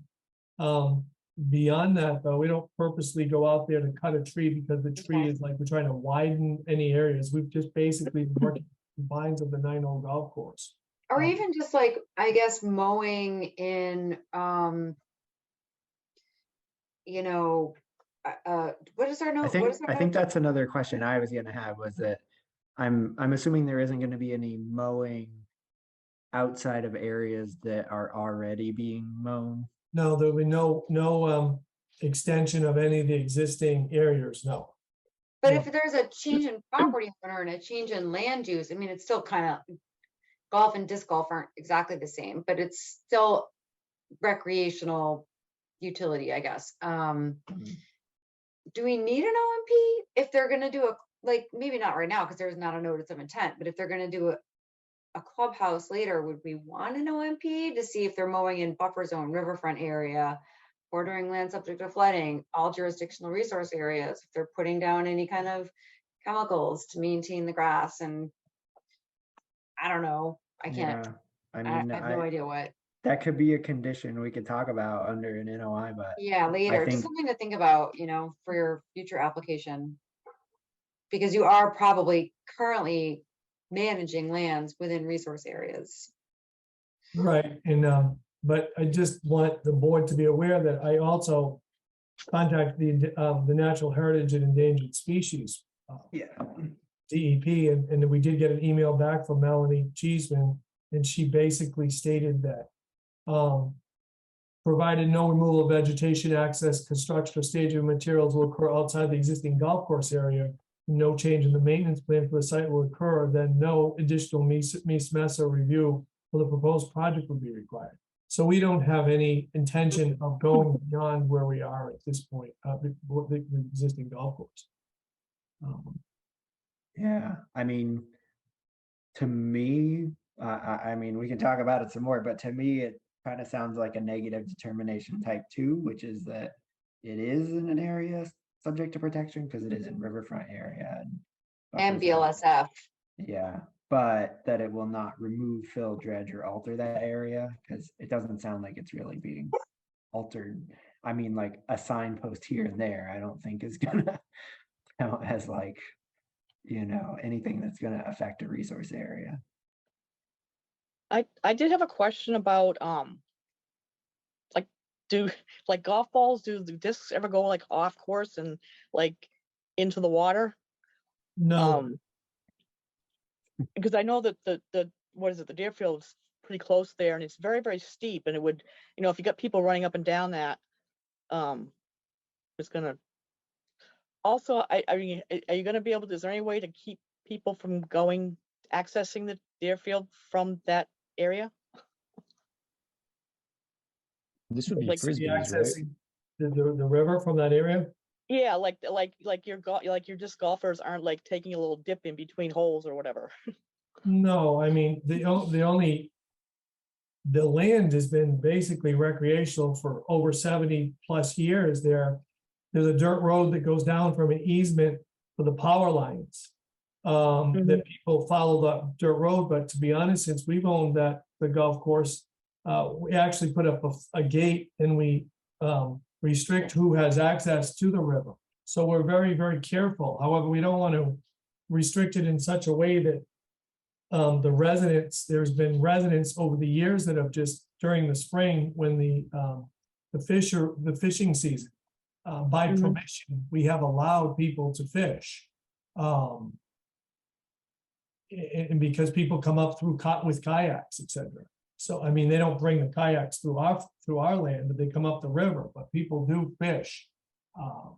We can't. Yeah, I was just more concerned about the embankment being so steep and just any kind of that it becoming degraded or whatever if people are going up and down it, or With the confines of the golf course, it doesn't go anywhere near the river. And if one was to throw a disc golf, boy, they'd have to throw it a long ways to make it to the river. And they'd hit a lot of speeds. But I don't think they could do it. But if they could, well, I mean, I wasn't quite sure how far it was. I know. No, it's pretty far. Okay, I know when you had the golf course, you had some nets up and stuff to. Right. And that was a driving range in the area near the river. Yeah. We're hitting basically into the net. Yeah. It was quite a long distance, and they basically, if the golf ball made it to the river, that was gone. Nobody even went to the river. That was a lost ball forever. Okay. Mitch, could you zoom in on the like intermittent stream area, like at the top northeast? It's me driving. Oh, sorry, I thought that was Mitch. All good. I guess I was just going to add, like, this isn't a requirement for this application or anything, but if you would like to mow a little less around that stream, it would be very good for that stream to not be mowed right up to the edge. But again, that's not a requirement or anything. Well, one of the issues of the intermittent stream, we do mow in an area, but then we have a neighbor that actually mows very close to the intermittent stream in that area. So, we try to just keep it, but our level of mowing is a lot higher than some of the other areas along there. We try to keep that at like 4 to 6 inches, but I know some of the other people along that stream, they kind of make it almost golf course level, which would be about 2 inches. Yeah. Fairway. Well, I was thinking if you left like a buffer, like an unmowed, at least a few feet. Yeah. 25 feet.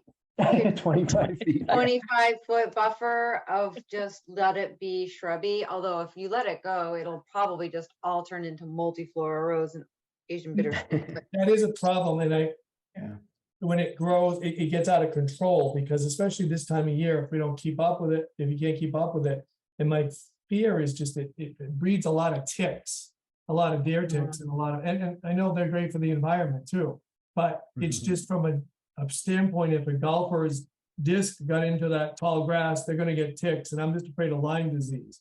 But I mean, I'm trying to get along with the environment and what's be environmentally friendly. Maybe if you did a 25-foot buffer that you mowed every October or November, so that you would keep down the woody veg, but encouraged some sort of other riparian buffer. And again, think about that for your operation and maintenance plan. When you file a notice of intent, you can, I believe you can ask for a 5-year order of conditions if it's for an OMP. And if you've got it really well kind of bulleted out, then you don't have to come back to us for 5 more years. Just stuff to think about. And again, this is just friendly suggestions for right Yes. now, No, not I required. understand, and we definitely, let's appreciate your suggestion because it really helps in our planning. So I do appreciate that. I guess I'm ready to vote on a motion. I don't know if anyone else is. Yeah. I'm okay.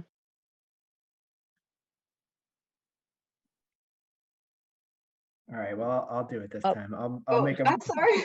I'll make a motion, negative determination, box 2, that the work described is within an area subject to protection, but will not remove, fill, dredge, or alter the area. Therefore, said work does not require the filing of a notice of intent. Second. Second. Oh, I Give it think to Eric. Fletcher just beat you to All it. Fletcher beat you to it. All right, so we have a motion to a second. Any other discussion on that? Oh, I will just add that this is for the Wetlands Protection Act and our ordinance. Oh. So, Before we vote, I saw in Mhm. your plans, you had talked about a porta potty. Oh, yes, I'm sorry, I forgot. I apologize. Yes, I did. We a portable porta potty. Yes, Okay, and that's gonna be it's do you going know to. where? taken care of or whatever. Yes. Well, there's access through. There's a gate, an easement gate through the power lines where the truck will come in and basically come in through the gravel area and take care Okay. of porta potty. But yes, Okay, that was my question about how the truck was gonna get in. Okay. yeah, and that's no different than when they maintain the electrical lines, the power lines down the road, and we have to get down there to get to the bond for the golf course equipment. So they'll come in the same structure and same way. All right, any other discussion? No, I just say that it's great that this is shifting to a less intensively maintained regimen here, and great opportunity as it goes forward to do a little more native, introducing native vegetation. I'm sure like some of the local Greenfield organizations would love to do little pollinator gardens with you guys. You could be famous, you know? Yeah, Greening Greenfield. Yeah, Contact Yeah. them. That'd be awesome. go Yep. disc golf. Love it. All right, if there are no other comments, we'll vote on the motion for negative determination type 2. Let's do a roll call vote here. Fletcher, All right. Kristen, I Erica. Aye. All right, and I am also an aye.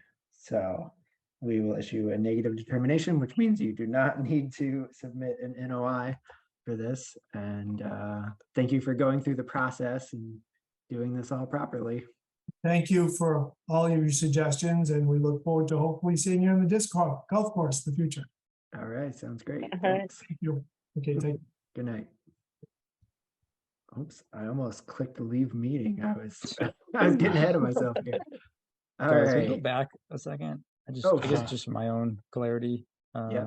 Just to Cheapside. It Oh, yeah. says outside of, this is for exemptions, outside of areas A through E. So I think, Outside of areas A through E. which is Sorry. everything but riverfront. I think just because it's subject to flooding, I don't know if the exemption would apply.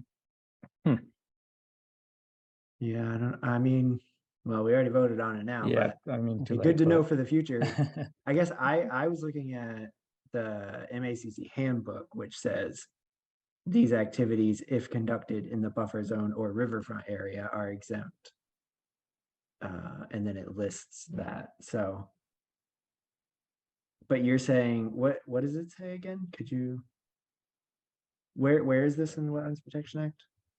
It's under the minor activities list. The following minor activities, provided they comply with B1, which says within buffer zone and outside of areas specified in A through E. which is Mm, like riverfront and bordering land subject to flood, right? A through E is everything but riverfront. Yeah, so like obviously they're not in a BVW or bank. Well, actually, if they're mowing right up to the bank, that is bank. But they're in riverfront under under the ordinance and possibly even under the Wetlands Protection Act, and they're definitely in BLSF. I think Mitch is bringing this up in relation to the previous, the Yeah, deck. the deck. Oh, I thought you were Yeah. in the, sorry, I spaced I out mean, for a I guess we could talk about it in both cases, but yeah, I guess I'm surprised.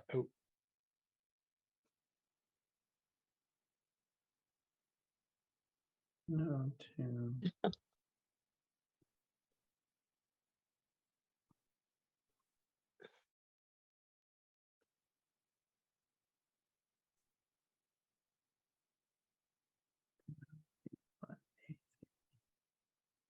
Oh, I see. So because they're in Riverfront for the deck.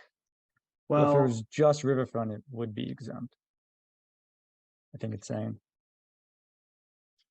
I think it's saying.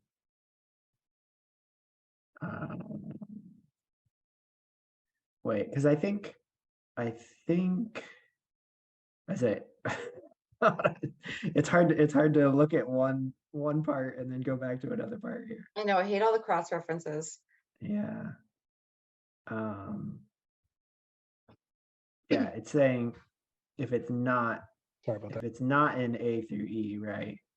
So if it's not in a bank, if it's not in a wetland, if it's not land under water bodies, if it's not land subject to tidal action, it's land subject to flooding. As long as it's not in one of those, then it But can it be is in exempt. Riverfront. But it is in riverfront. But then I think under the riverfront, I think it lists again minor activities, and I it feel like it, calls back to that list. I think you're right, because I remember I did a permit a long time ago for an above ground pool. And it was the same thing. It was like exempt because it was an accessory use in Riverfront. Yeah. So 1058 6B is certain minor activities as identified in 310 CMR 1002 2B1. So those are exempt from riverfront area. It's the same list. That's calling back to the same list. I think as long as it's only in buffer zone or riverfront area or both, then it can be exempt. But if it's in any of those other things like a wetland, land subject to flooding, bank, then it can't be exempt. Wow. So Does that make BLSF is sense? in that, huh? It's interesting. It's very interesting. I think that's what it's saying.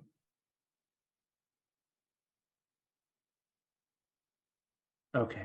Does that clear everything up? I think we can remember that for next time. Yeah. So are we saying it technically shouldn't have been exempted because of the BLSF, or are we saying, well, we don't know that? Yeah.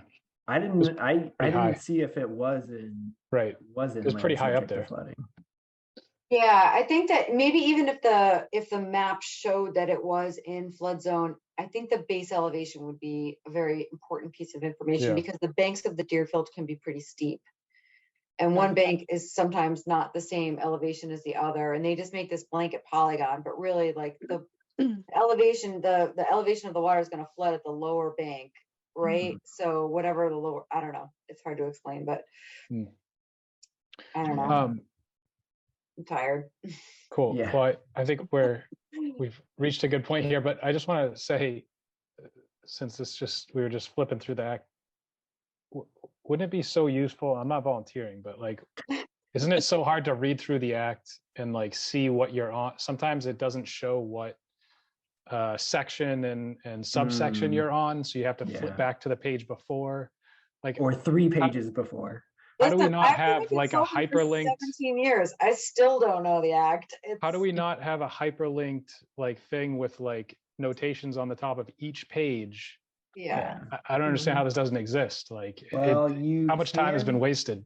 You can look at it on the Massachusetts like legislature webpage where it lists, and then you have to click through each Through the section. sections, yeah, right.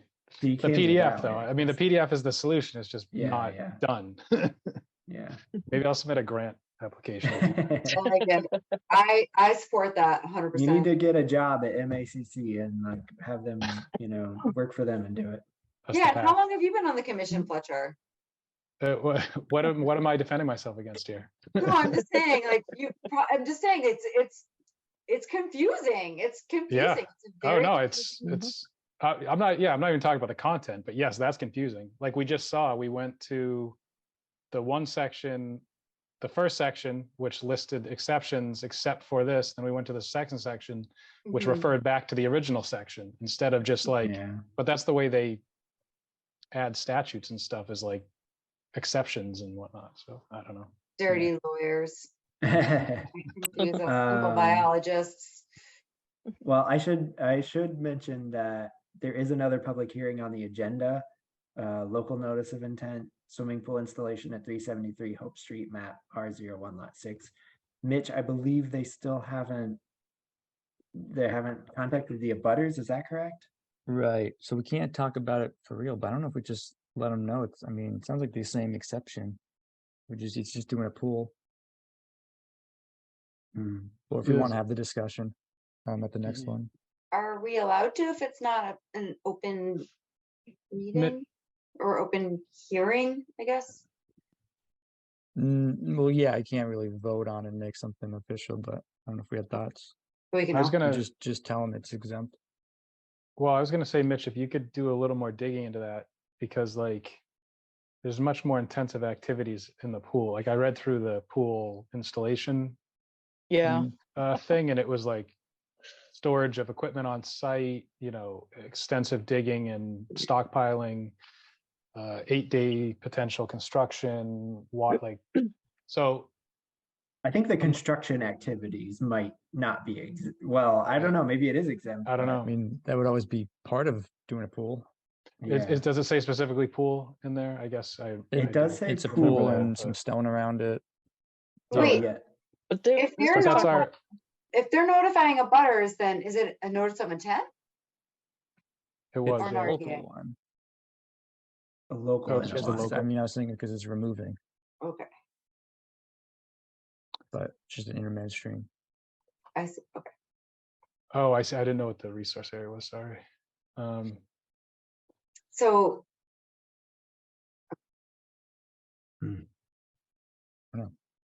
Maybe we do Well, want to have the conversation. with Do you them? want? Well, Mitch, do you want to kind of research that and give your best opinion to us, and then we can, like you said, we can't vote, but we could, if you look around and think it's exempt, even if you want to reach out to DEP or something, then you could email us and we can. Well, DEP wouldn't, because it's a local Okay. ordinance thing.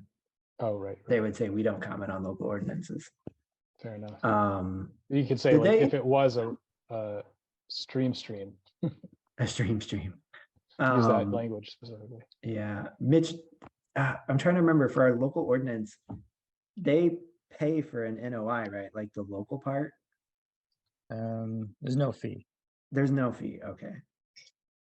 I was gonna say, I'd feel bad if they paid a fee and everything, if we thought it was exempt.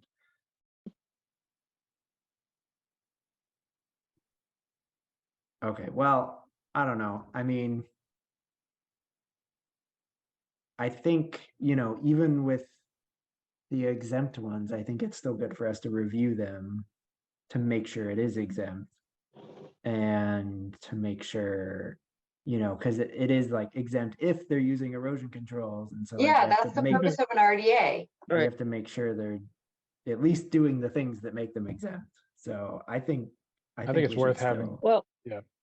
yeah, I think, I mean, I also like to hear a little bit about the extent of because they're talking about like digging for, gas lines and electrical and, are they, that's what the pool part said, if you have to do that, we don't cover it. But so how big is the scope of their project really? Are they just plunking the pool in there, or are they doing all this digging and They talked about the adding stuff? possibility of having to truck away 8 triaxle loads of Right. of fill, which is like That's a Yeah. It's a lot. ton. it's intense. Yeah. At some ridiculous price, it was like, And then if you read it, it said that's all it said, oh, you don't know what to do with it, just advertise it as clean fill to your Yeah. neighbors. Yeah. Did you check to see if it's clean first or? Oh, Yeah. that's so scary. That's so scary. I don't want to know anymore. Yeah, and I was kind of wondering with the exempt, I went to look at it again because I was thinking like an above ground pool, I could see why that would be exempt, but like maybe not an Yeah. in-ground pool, but it just says pools. oh, So Yeah. if you're converting a lawn to a pool, it sounds like it should be, as long as it's outside of any of those other areas. Yeah, and- but I and think they're with, like, using silt fence. If you're in like BLSF, then you would really need to consider the flood storage capacity lost. Yeah. So, Which it wouldn't be exempt if it was. exactly. In So that I area. don't know the specifics because I did not read the NOI application. Yet. Well, we'll see it next time, I guess. Okay. Yeah. All right, I'll make Alright. a motion to adjourn. Hold on, I was just gonna ask Mitch if there was anything else on other business that we need to talk about. Nope. No, it other says in the business. thing, no other business. I noticed that because Mitch was very proactive about putting that in there. I was looking at the the agenda regular on agenda. the city's website. We had a lot of meetings in here, On so the I wanted to calendar. clarify that. That was all we had. Got it. Yeah. Okay. All right. Fletcher, you were making a motion. I was. I Make will a second motion to that. adjourn. All right, motion to adjourn, Seconded. seconded by Kristen. All those in favor of adjourning? Aye. bye. Aye. All Very right, timely. we are adjourned at 9:10 p.m. I will say, Okay. good job, Travis, and everyone, keeping that seemingly dauntingly long agenda very efficient.